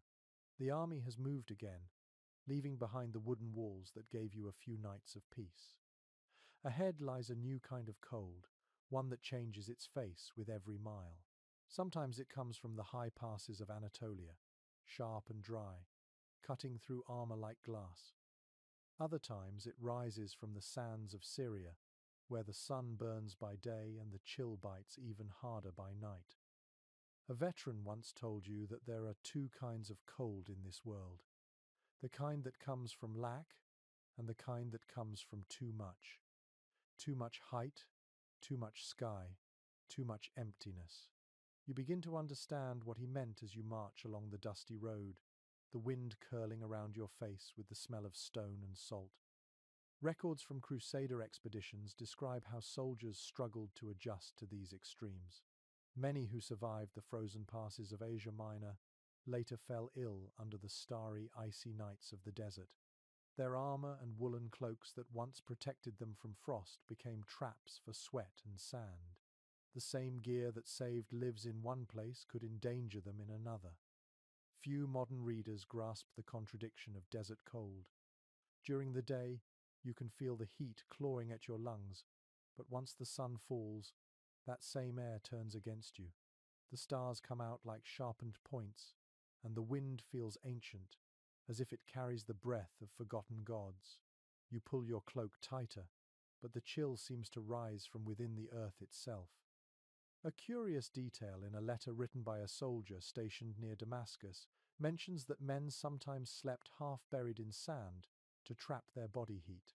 He claimed the sand held warmth better than air, though others laughed at the idea. Still, in the silence of night, you imagine the comfort of being swallowed by the land, cocooned against the cold. Historians have long debated which environment was more punishing, the mountains or the desert. Some point to the icy ridges of Anatolia, where whole columns froze in blizzards. Others note that in the desert, water froze in leather skins by dawn, and horses collapsed from exhaustion. Each landscape carried its own cruelty, and the soldiers had to learn new ways to sleep in both. As the sun sets, you find yourself camped between rocky hills. The air cools quickly, the heat vanishing as if stolen. Men build fires in shallow pits, shielding them from the wind with stones. The flames flicker blue at first, then settle into orange, their light casting long, shivering shadows on the rock walls. You kneel beside one, your hands outstretched, your breath forming ghosts in the dark. A traveler from the east once told the Crusaders that the desert's cold is not like the cold of the north. It does not stab or bite. It seeps. It waits. It turns breath into frost before you realize you are freezing. You think of that as you lie down on your cloak, feeling the chill creep upward from the sand. You wrap your cloak tighter and adjust your tunic layers. The wind sighs over the dunes, carrying the sound of distant singing. Perhaps it is the men at another fire, or perhaps the wind itself is playing tricks. The stars above burn impossibly bright, so many that they seem to hum. An old superstition whispers that those who sleep under too many stars lose part of their soul to them. Some soldiers cover their faces with cloth before sleeping, as if to keep the sky from seeing too much. You smile faintly at the thought, then follow their example, drawing your hood low. The air tastes of dust and salt, sharp and clean. You think of the mountain passes behind you, where the cold was thick and grey, where even breathing hurt. Now the cold here feels cleaner, lonelier. You realize that survival is not about fighting the temperature, but learning to listen to it, to move with it like a second pulse. Modern climatologists who have studied records from the Crusades note that the weather patterns then were unpredictable, a mixture of extremes caused by shifting winds. It was an age when frost and drought could follow each other in a single week. You find some comfort in that chaos, as if the world itself was as restless as the people who marched across it. As night deepens, you burrow into the sand a little, feeling the last warmth of the fire fade. The ground still holds a hint of heat from the sun, a memory of light buried beneath the cold. You close your eyes and let your breathing match the slow rhythm of the wind. The desert hums quietly around you, ancient and indifferent. The same stars that guided caravans now watch over you. You are just another traveler passing through the balance between burning and freezing, life, and exhaustion. As you drift into uneasy sleep, you realize that the cold has become less of an enemy and more of a teacher, one that accepts no excuses, only endurance. The sun rises pale over the camp, and the air smells of dust and ash. You open your eyes to a new world of colors: muted gold, deep clay, and the faint shimmer of distant hills. This is not Europe anymore, and you feel it in every grain of sand beneath your fingers. The cold has changed again, softer now but still unrelenting. Yet within this foreign chill, something new stirs wisdom borrowed from those who have lived with the desert far longer than any crusader. A record kept by a scribe accompanying the army of King Baldwin tells of how the Franks began learning from the locals. At first, they scoffed at the long robes and open tents of the Arabs, believing them too light for protection. But as the nights grew colder, they watched the Bedouin wrap themselves in layers of cotton and wool, loose enough to trap air, tight enough to keep out wind. By imitation came survival. Few people today realize that the Crusaders' clothing began to change during these campaigns. The heavy cloaks and mail of the Northern Knights gave way to lighter robes and wide sashes borrowed from their eastern neighbors. It was practical adaptation, not conversion, though some back home might have called it heresy.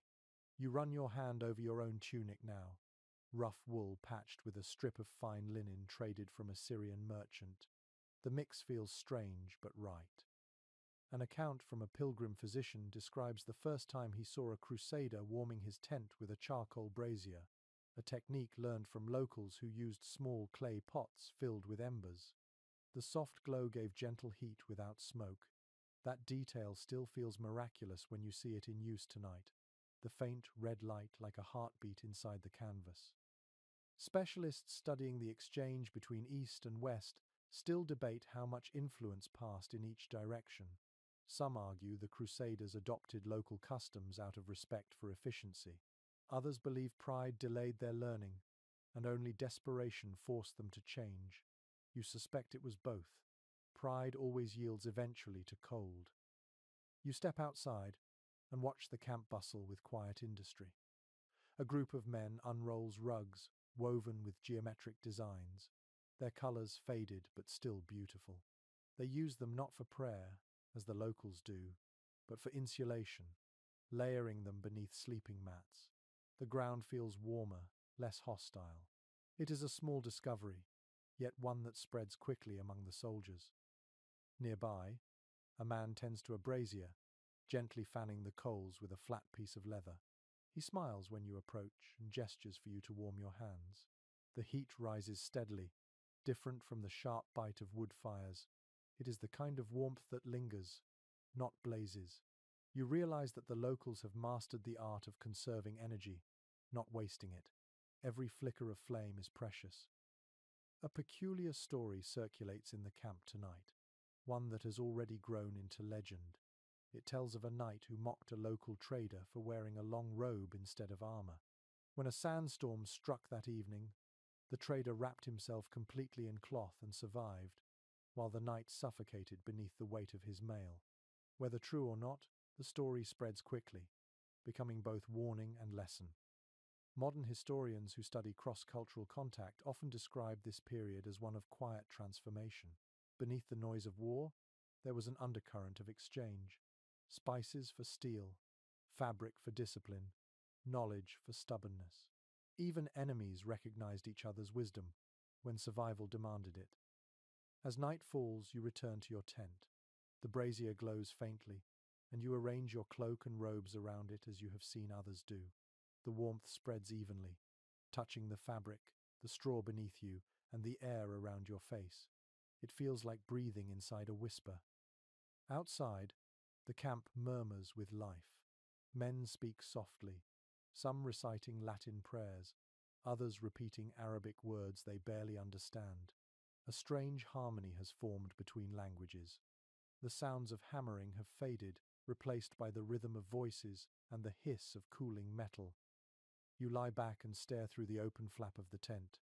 The stars above are bright and endless, mirrored by the tiny lights of the camp below. For the first time since you left home, you feel a sense of balance. You are still a crusader, still far from everything familiar, but you have borrowed comfort from those who know the land better. A scholar centuries later would write that the greatest lesson of the Crusades was not conquest but adaptation. You think he might be right. The cold does not care where you were born. It rewards only those who learn. The brazier's glow fades softly, and you pull your new robe tighter, its fabric smelling faintly of smoke and spice. The warmth is steady now, human and borrowed, proof that knowledge can cross even the sharpest divides. You close your eyes, and for a little while, the desert night feels kind. The next day dawns pale and windless, the kind of morning where sound carries far. You wake to the muffled shuffle of sandals beside boots, the murmur of prayers in different tongues. The Crusader camp has become a strange mosaic of people now.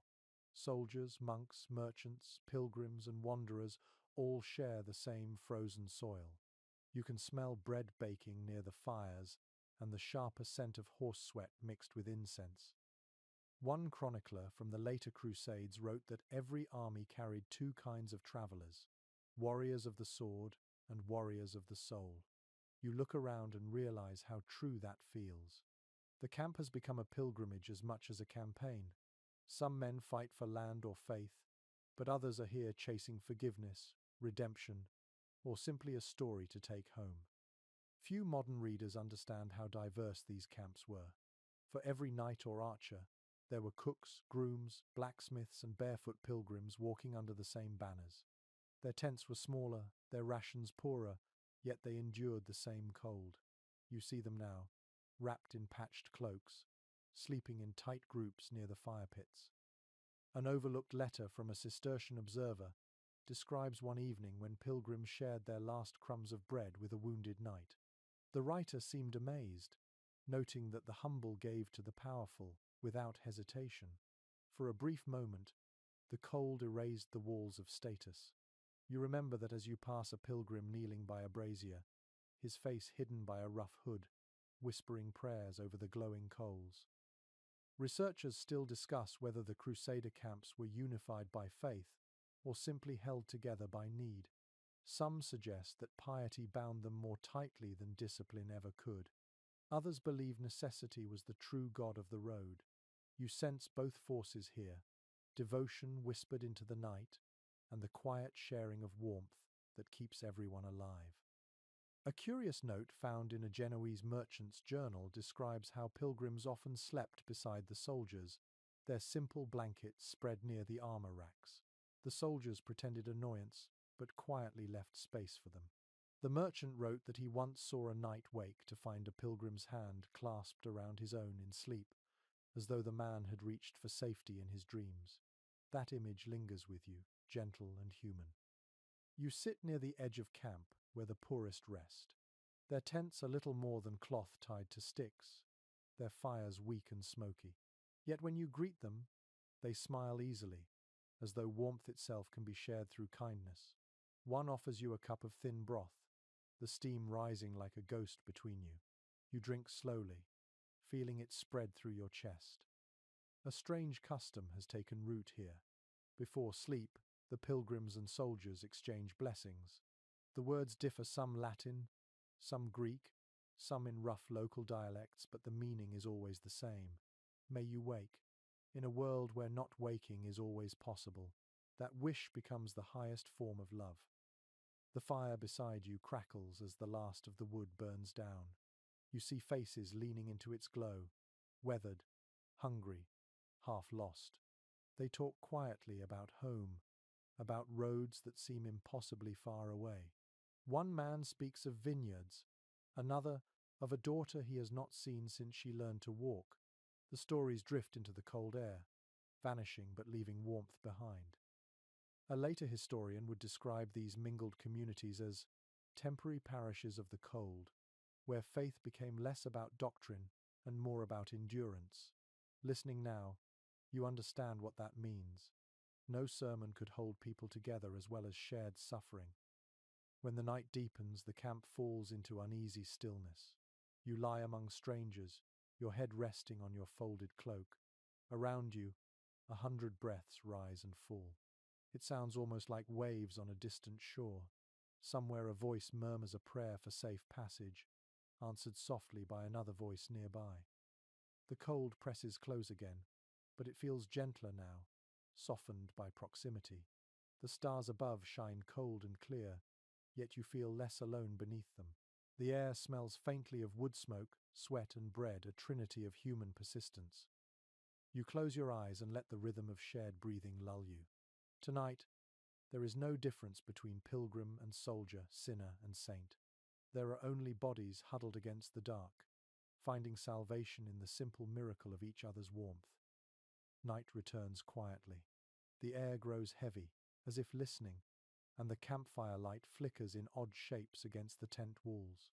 Someone whispers nearby about spirits that walk between the tents after midnight, drawn to the breath of sleeping men. You smile at first, but when the wind shifts, you feel the chill slide across your skin like fingers. An early Crusader chronicle records that fear of the supernatural was strongest at the edges of the camp, where sentries stood alone. Many believed that the devil prowled there, whispering temptations into the ears of tired guards. Some men claimed to have seen figures wandering in the dark, neither enemy nor friend, vanishing when called to halt. Perhaps it was imagination, perhaps exhaustion. Still, no one ever mocked those who saw them. Few modern readers understand how much superstition governed these nights. Faith was everywhere, but it was threaded with fear. Relics and prayers offered comfort, yet even the devout carried charms hidden under their shirts. Small bones, bits of metal, smooth stones engraved with unknown signs. You find one such talisman tonight, tied to the tent pole near your head, a coin marked with a faint cross and something like a star. You don't remember putting it there. A curious note in an English pilgrim's diary describes how men hung small objects above their sleeping places, fragments of saints' relics, pieces of their children's clothing, dried herbs sewn into tiny pouches. The writer confessed he never slept without touching the charm before closing his eyes. He called it a poor man's blessing. You reach for your own charm now and feel comfort in its rough edges. Specialists in medieval religion still debate whether these practices were considered superstition or simply personal prayer. Some argue that the Church condemned such objects as remnants of paganism. Others suggest they were tolerated because belief itself was a kind of warmth. It was easier to forgive fear than to forbid it. You listen as another story ripples through the campfire circle. A man swears that he heard voices singing in the sky the night before a snowstorm. Another says he saw blue lights move between the tents, flickering like lanterns. The veterans nod quietly, neither agreeing nor doubting. After enough nights like this, you stop needing explanations. The fire snaps, sending sparks upward. For a moment, they look like tiny souls escaping. You rub your hands together, the motion rhythmic, almost ritualistic. Someone tosses a handful of salt into the flames, muttering a prayer to ward off bad luck. The salt pops and hisses, and everyone exhales in relief. Small rituals make large fears manageable. A fragment from a chronicler's notes in the Holy Land mentions that the Crusaders sometimes blended local beliefs into their own. They adopted the habit of burning certain resins and saying quiet invocations to angels before sleeping. These mixed traditions puzzled later historians but made perfect sense to those who lived them. The cold night was vast and mysterious. Any comfort was sacred. You lie back, staring at the tent ceiling, and the shadows seem to shift in slow patterns. You know it is only the firelight, yet the movement feels alive. You remember a tale told earlier in the march, that souls of those who froze in battle wander the camps, drawn to the warmth of the living. No one laughs when such tales are told. Too many have seen shapes that disappear when approached. Outside, a gust of wind sighs through the ropes. Somewhere, a tent flap lifts, then settles again. You hold your breath for a moment, listening. There is only the faint hiss of the fire, the rhythm of sleeping men, and the deep, slow heartbeat of the camp. You release the air slowly, letting the fear slide out with it. Modern psychology would call these night visions symptoms of exhaustion and stress, but that explanation belongs to another age. Here, in this half-lit world, belief is the language of survival. You whisper a few words yourself, not to a saint this time, but to the night, asking it to be merciful. The fire outside dies to embers. The last sound you hear before sleep takes you is the flutter of the tent cloth, as if something unseen brushed past. Maybe it was only the wind, maybe not. In this place, faith and fear share the same blanket, and you learn to rest beneath both. The next morning arrives grey and heavy, the sky low enough to touch. The air smells faintly of smoke and bitter herbs. You wake slowly, your body stiff, your throat dry. Around you, the camp stirs to life again, but the usual sounds feel subdued. Men cough more than they talk. Somewhere, a healer shouts for hot water, his voice cracking with fatigue. A monk who served as a field medic during the Second Crusade once wrote that sickness was a quieter enemy, yet one that never sleeps. The cold brought fevers, the damp brought infections, and superstition filled the spaces medicine could not reach. You think of that as you watch a line of men shuffle toward the healer's tent, each clutching his stomach or arm, wrapped in layers that no longer keep out the chill. Few people today realize how fragile medieval medicine truly was. Knowledge came from ancient texts, trial and error, and half-remembered remedies whispered between soldiers. Garlic boiled in wine for a cough, vinegar on wounds, crushed herbs for warmth. Sometimes these helped, sometimes they only gave comfort. Still, faith in the cure was often stronger than the cure itself. An intriguing detail from an Italian apothecary's notes lists the ingredients he carried east with the Crusaders: camphor, mint, myrrh, dried rose petals, and powdered bone. He believed that every illness had a smell, and that fragrance could chase sickness away. You catch a faint hint of those same smells now drifting from the healer's tent. Modern scholars continue to puzzle over how medicine and faith intertwined in these camps. Some describe it as chaos, others see it as a reflection of the age's deep spirituality. The healers prayed as they worked, not because prayer replaced skill, but because it steadied trembling hands. You can hear their voices now, low and rhythmic, blending with the rattle of pots and the hiss of boiling water. You sit near the entrance, watching. A man beside you pulls a small pouch from his belt, unties it, and reveals a paste made of honey and ash. He smears it over a cut on his arm, wincing at the sting. He explains that a priest told him the mixture draws out corruption. The logic makes a strange sort of sense. Honey soothes, ash purifies, and belief does the rest. A curious superstition spreads among the men tonight, that if you rub salt on your wrists before sleeping, fever spirits cannot enter your blood. Some follow it faithfully, their skin raw by morning. Others sew tiny pieces of iron into their sleeves, claiming that demons fear the touch of metal. The line between medicine and magic blurs until they become the same thing. An old soldier sitting near the fire tells a story of a healer who carried a charm shaped like a heart carved from olive wood. He said it pulsed when sickness approached. You doubt the truth of it, yet when the man swears he saw it glow once under the moon, no one laughs. The air around the fire feels suddenly colder. You recall something a modern historian once wrote about this era, that fear itself was an illness as contagious as plague. In the Crusader camps, faith became the antidote. Whether through prayer, herbs, or ritual, every act of care was also an act of hope. You find comfort in that idea, even as the coughing continues through the night. When your own turn comes, the healer examines your hands and mutters that your pulse feels thin, like winter water. He ties a strip of warm cloth around your wrist and tells you to sleep close to the fire. The cloth smells faintly of rosemary and smoke. You thank him, though you are not sure if it helps.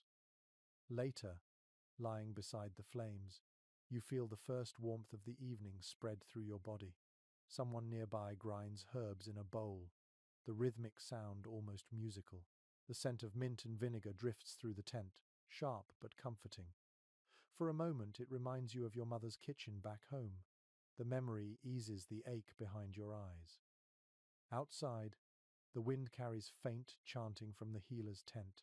The sound rises and falls with the firelight, a fragile chorus of faith against the endless cold.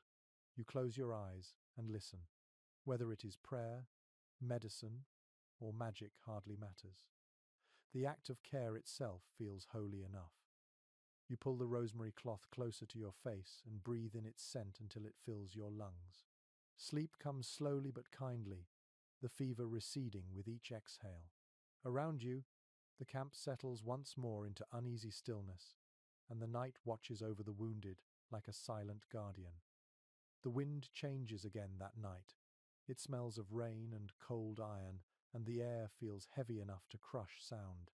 You know before the first drop falls that the storm will be bad.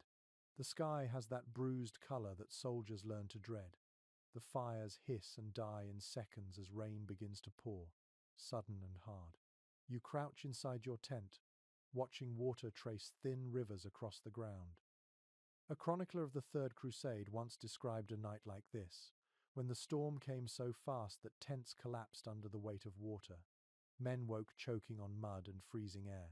Some tried to light torches, but the rain smothered every spark. He called it the night when even the saints shivered. You finally understand what he meant. Few people today have felt the helplessness of a wet cold. It is not the sharp sting of frost, but a slow invasion. The water seeps into everything, your cloak, your boots, your bones. Even firewood kept close turns useless. The world becomes an ocean of shivering bodies and sodden cloth. A small parchment note found among Crusader relics mentions an old trick for such nights: digging shallow pits in the ground and lining them with straw and furs, then covering oneself completely with a cloak. The earth, the writer said, remembers the warmth of the day. You decide to try it, scraping at the mud with your knife until a hollow takes shape. It feels absurd, but desperation breeds invention. Modern researchers often argue about how soldiers endured such weather. Some believe they simply accepted suffering as divine trial, others that they relied on the stubbornness born of habit. Perhaps they are both right. You stop searching for meaning in the discomfort. You simply exist within it as they did. The rain grows colder. Water runs down the tent walls in silver streaks. You press your cloak tighter, your fingers numb. A neighbor mutters nearby, his voice nearly lost in the storm. He says that when fire fails, song keeps death away. Then he begins to hum, low and rough. Soon others join, voices scattered but brave. The tune has no words, only rhythm soft, circular, defiant. A curious note in a troubadour's letter from this era describes soldiers singing through nights of rain. He claimed the melody carried warmth through the camp like invisible fire. You can believe that now. The sound surrounds you, human and trembling, and for a moment the rain feels less cruel. The tent shifts as the wind picks up again. A pole creaks, a rope snaps. You press your shoulder against the canvas, holding it upright. The weight of water presses down, and you think briefly that you might be buried alive by your own shelter. Then the gust passes, and you breathe again. Lightning flashes somewhere far away, turning the camp into a world of white for a heartbeat. In that brief light, you see the outlines of men and animals hunched together, wrapped in every layer they own. The thunder follows like the roll of drums from an unseen army. The sound fades into the steady rhythm of rain. An odd superstition spreads among the younger soldiers, that lightning strikes only the unblessed. Some begin to make the sign of the cross each time the sky flashes. Others stay perfectly still. Convinced movement draws divine attention. You can feel the tension ripple through the camp, fear dressed in faith. Inside your tent, the floor puddles beneath you. You lift your belongings onto your lap to keep them dry. The air smells of wet wool and smoke. You think about the fragility of everything around you, the cloth, the ropes, even your own resolve. And yet, despite the misery, there is a strange beauty in it too. The storm strips away the pretense of glory. It leaves only survival, raw and equal. Hours pass. The rain softens to a whisper. You crawl from your hollow and find the camp transformed. The fires are gone. The ground shines like glass, and every tent drips with cold jewels of water. A grey dawn waits beyond the clouds. You can hear men moving slowly, wringing out their cloaks, laughing weakly at their own soaked misery. A scholar centuries later would write that the Crusaders learned to make peace with the elements, not because they conquered them, but because they endured them. You believe that? The night has taught you humility, the kind that settles deep in the bones. You wring out your cloak and lay it flat, letting the faint morning light dry its edges. The world smells clean again, rinsed of smoke and pride. You lie back on the damp earth, close your eyes, and let the last drops of rain fall softly onto your face. The storm has passed, leaving behind silence and the quiet relief of still being alive. The sun rises pale and distant, its light thin as paper. You open your eyes to frost clinging to every surface, each blade of grass turned into a tiny dagger of ice. Around you, the camp wakes slowly, men moving stiffly, their breath rising like smoke from smouldering coals. There is no conversation, only the muted rhythm of survival. You stretch, and your joints pop like frozen branches. A chronicler from the army of Frederick Barbarossa once wrote that mornings were the true test of a crusader. The nights were harsh, but the dawn was colder. It was then that courage meant the simplest acts. Standing up, walking to the fire, putting one foot before the other. Faith and bravery might fill songs, but discipline kept men breathing. Few modern readers grasp how structured these mornings had to be. Even in the worst cold, the army followed routine. Fires were rekindled before sunrise, weapons checked, tents rolled, animals fed. No matter how numb the hands or how heavy the frost, every movement had order. Habit was the armor against despair. An entry from a soldier's letter describes this ritual in vivid detail. "We rise as the light comes," he wrote, "and move as though commanded by the sun itself." He explained that routine dulled the mind's complaints. To wake, to eat, to march, these became prayers of their own. You feel the truth of that as you join the men gathered around a rekindled fire. Modern historians still debate whether the discipline of Crusader camps came from faith, fear, or sheer necessity. Some argue it was religious obedience that made men follow such routines. Others believe it was the only way to prevent collapse. You think it was both. Repetition became a quiet form of devotion. The man beside you scrapes frost from his shield with a knife, his fingers shaking. Another blows into his hands, then rubs them against the horse's flank for warmth. No one speaks until the first flames finally catch. Then, as if granted permission, conversation begins: soft laughter, small jokes, curses at the cold. Life stirs again. A peculiar detail survives in an old field manual, copied by monks. Soldiers were advised to keep moving even after waking. "Let no man linger," it says, "for the frost will steal him if he stands still." The phrase makes you smile. It sounds like superstition, yet the wisdom behind it is sound. The cold respects motion, not pride. You rise and begin packing your gear. The ground crunches beneath your boots. Your hands ache as you fold the stiff fabric of your cloak, still damp from the storm. You work without thinking, each task a small meditation. The rhythm calms your mind, giving the illusion of control. Around you, others do the same, their movements synchronized by routine rather than command. A faint horn sounds in the distance, calling the watch to change. The sound rolls through the camp like a sigh. You look up to see the faint shimmer of sunlight creeping over the frost. Everything glows silver for a moment, the tents, the armor, even the smoke rising from the fires. It is beautiful, in a quiet, brutal way. A Forgotten Knight's memoir tells of how frost turned to beauty at dawn, transforming the battlefield into a field of jewels. He wrote that the sight gave him courage, reminding him that even hardship could reflect light. You understand that sentiment now. The cold remains, but it feels less like punishment, more like a test that the living must pass each day anew. The captain shouts for the line to form, his voice rough but steady. Men groan, stretch, and shoulder their weapons. You join them, your body heavy but moving anyway. The first steps are always hardest. The frost cracks beneath your boots, sending small shards flying. The sun climbs higher, and the glittering landscape begins to melt into mud once more. As you march, you notice something quietly miraculous.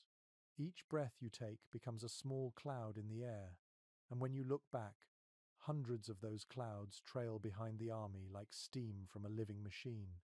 It is proof of life, visible against the cold. You smile to yourself, because in this world, even breathing feels like defiance. Later that night, when you finally rest again, you think of this morning's frost. The image of sunlight catching on armor and straw stays with you. It reminds you that order and endurance can be their own form of beauty. Sleep comes slowly, but it comes without fear. The body, disciplined by routine, finds rest as naturally as it once found exhaustion. You drift into dreams where frost glows instead of bites, where the dawn feels like a blessing instead of a warning. The cold is still there, patient and eternal, but tonight it feels almost friendly, as if it too admires your persistence. The next evening brings a strange quiet to the camp. The air feels thick with thought rather than noise, as if the whole army is holding its breath. You sit by the fire, watching the smoke rise in delicate spirals, and for the first time in weeks you feel the urge to write, or at least to remember. The nights have begun to blend together, but memory, fragile as it is, must be kept alive. A Crusader clerk once confessed that he wrote letters home during the coldest hours of the night. His ink froze, his fingers stiffened, yet he said the act of writing warmed him more than fire. "It reminds me," he wrote, "that I am still a man, and not only a weapon." You understand him now. The mind needs its own kind of shelter. Few people today realize how much writing and storytelling meant to those who traveled so far from home. Even men who could not read dictated their words to clerks or friends. Letters, prayers, scraps of parchment, they were pieces of life carried across continents. You have seen soldiers whisper their thoughts into the fire, as if hoping the smoke itself would deliver them to the people they loved. A curious fragment from a surviving Crusader letter mentions a soldier describing the cold without bitterness. He wrote that frost made men honest. "In comfort we pretend," he said, "but in cold we remember." His letter ends abruptly, as though the ink ran out or his courage did. You think of that unfinished line and wonder what truths were left unsent. Modern historians often debate how much of the Crusaders' experience survives in their words. Some believe the letters were polished for church and family, filled with holy rhetoric. Others argue that the raw pain of these accounts is too sincere to be performance. Perhaps both are true. Faith and fear can live side by side on the same page. You watch the firelight flicker on the faces around you. Some men carve small crosses into bits of wood, others patch their boots or sharpen blades. The camp smells of tallow smoke and wet wool. A few men talk quietly about home, their voices slow and rhythmic, as if reciting familiar prayers. A strange tradition has begun here. Before sleeping, one man tells a story aloud to whoever will listen. The tales vary, some from the Bible, others of old kings or foolish spirits. The storyteller's voice softens the air, and the listeners, weary and silent, lean closer to the flame. It feels almost like a sermon, though no priest leads it. Story becomes warmth. An account from a Muslim chronicler mentions that the Franks often sang or recited tales late into the night, their words echoing across the valley like wind through reeds. He found it curious that their faith sounded so human, so fragile. He called them people who speak to fire as to a friend. You smile at the accuracy of that image. You pick up a scrap of cloth and trace lines on it with a bit of charcoal, trying to recall the pattern of your village's church window. The act feels clumsy but grounding. You whisper a name you have not spoken aloud in months, and the sound of it catches in your throat. Memory hurts, but it also steadies you. Nearby, someone hums the same melody you heard weeks ago, the one that rose from the tents during a rainstorm. The sound weaves through the camp like smoke. You close your eyes and let it carry you home for a moment. You picture the soft light of candles on wooden walls, the warmth of your own bed, the small, ordinary miracles you never noticed before. A later historian would write that these letters and songs were what humanized the Crusades.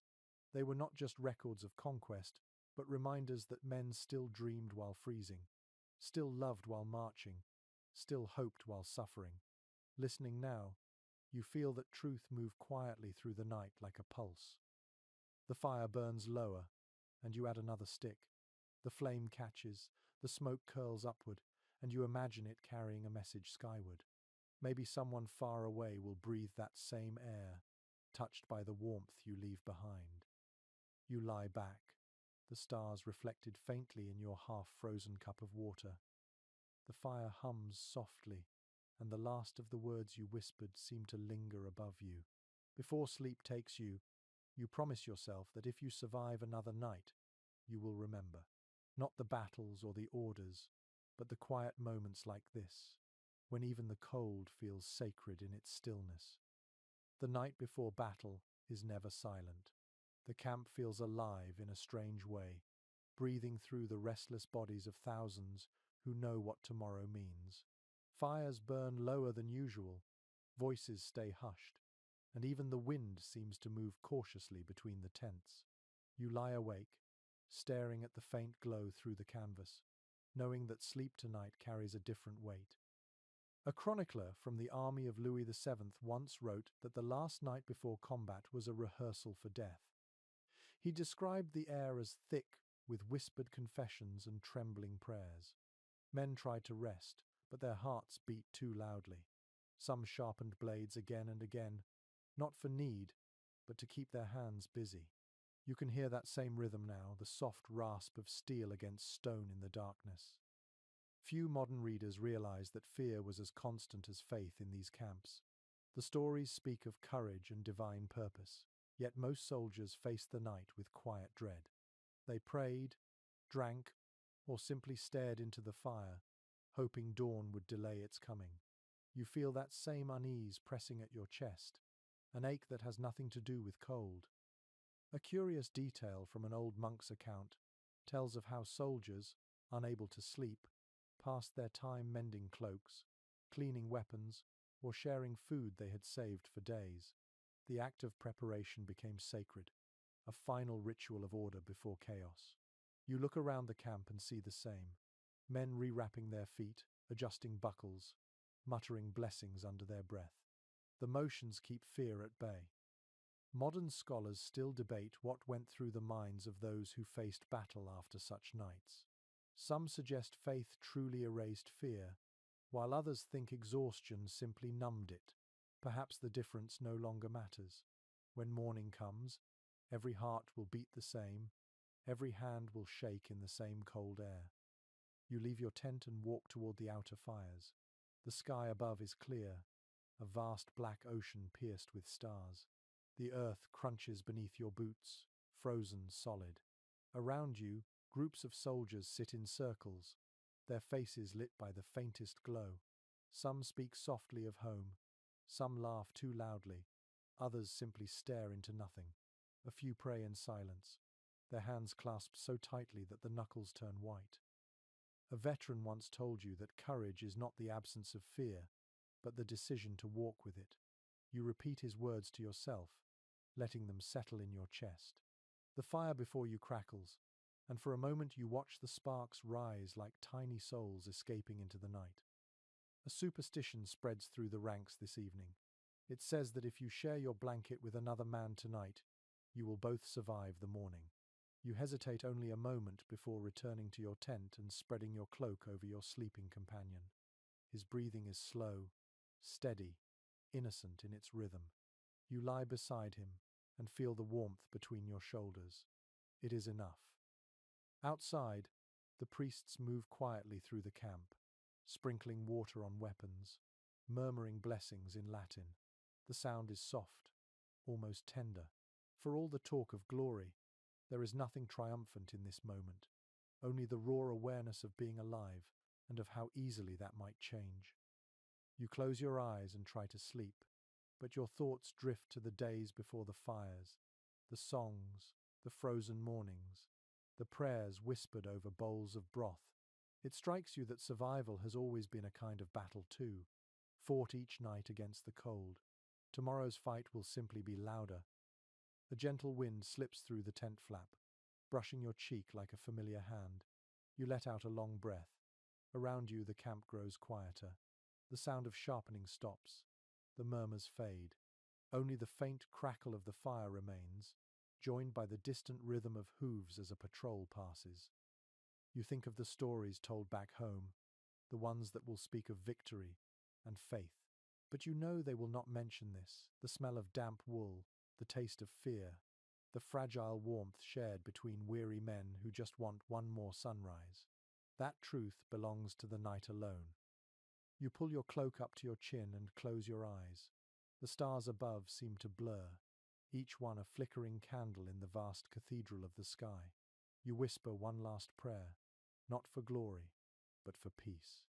Then, at last, sleep finds you. The wind softens as dawn approaches. The air grows still, and even the restless horses quiet. You dream that the cold has vanished, replaced by gentle light. It spills across the camp, melting frost, touching every tent with gold. You feel the warmth spread through your limbs, not the harsh fire of battle, but the slow, forgiving heat of rest. For a moment, everything feels whole again. You see the straw beds, the fires, the faces of the men beside you, all bathed in calm. The war fades from your mind, replaced by silence. The world holds its breath. If anyone were watching, they might think you are smiling. The dream carries you further from the noise of life, deeper into peace. Somewhere beyond this frost, beyond fear and faith alike, the night itself exhales and lets you go. The story slows now. The cold retreats to the edge of your mind, leaving behind only the soft ache of memory. You are no longer in the camp, no longer a soldier pressed against the earth. You are drifting, as quiet as the smoke that once curled from the fires. The breath that fogged the air now fades into stillness. Imagine the field after dawn. The tents sag with dew, the sky pale and empty. A few embers glow in the ashes where laughter once lived. The wind moves gently, carrying the smell of wet straw and pine. The world feels washed clean, as if night has forgiven it. You walk through the hush of it all, your steps slow, your hands warm at last. Each sound softens. The distant clink of armor fades into the heartbeat of the earth. The air tastes calm, almost sweet. You feel the sunlight settle on your shoulders like a blanket, gentle and patient. Every breath becomes slower, deeper, safe. In your mind, you hear the echo of all the small things that kept you alive. The crackle of fire, the rustle of cloaks, the murmur of prayers shared between strangers. These were never just details of history. They were proof of how people loved life even while standing on its edge. Now let that thought rest. Let the frost melt away. Let the weight of the world fall from your shoulders. The night is ending, and peace is all that remains. Sleep deeply now. Let the echoes fade into quiet. You are safe, you are warm, and somewhere in the distance, the last fire still burns softly for you.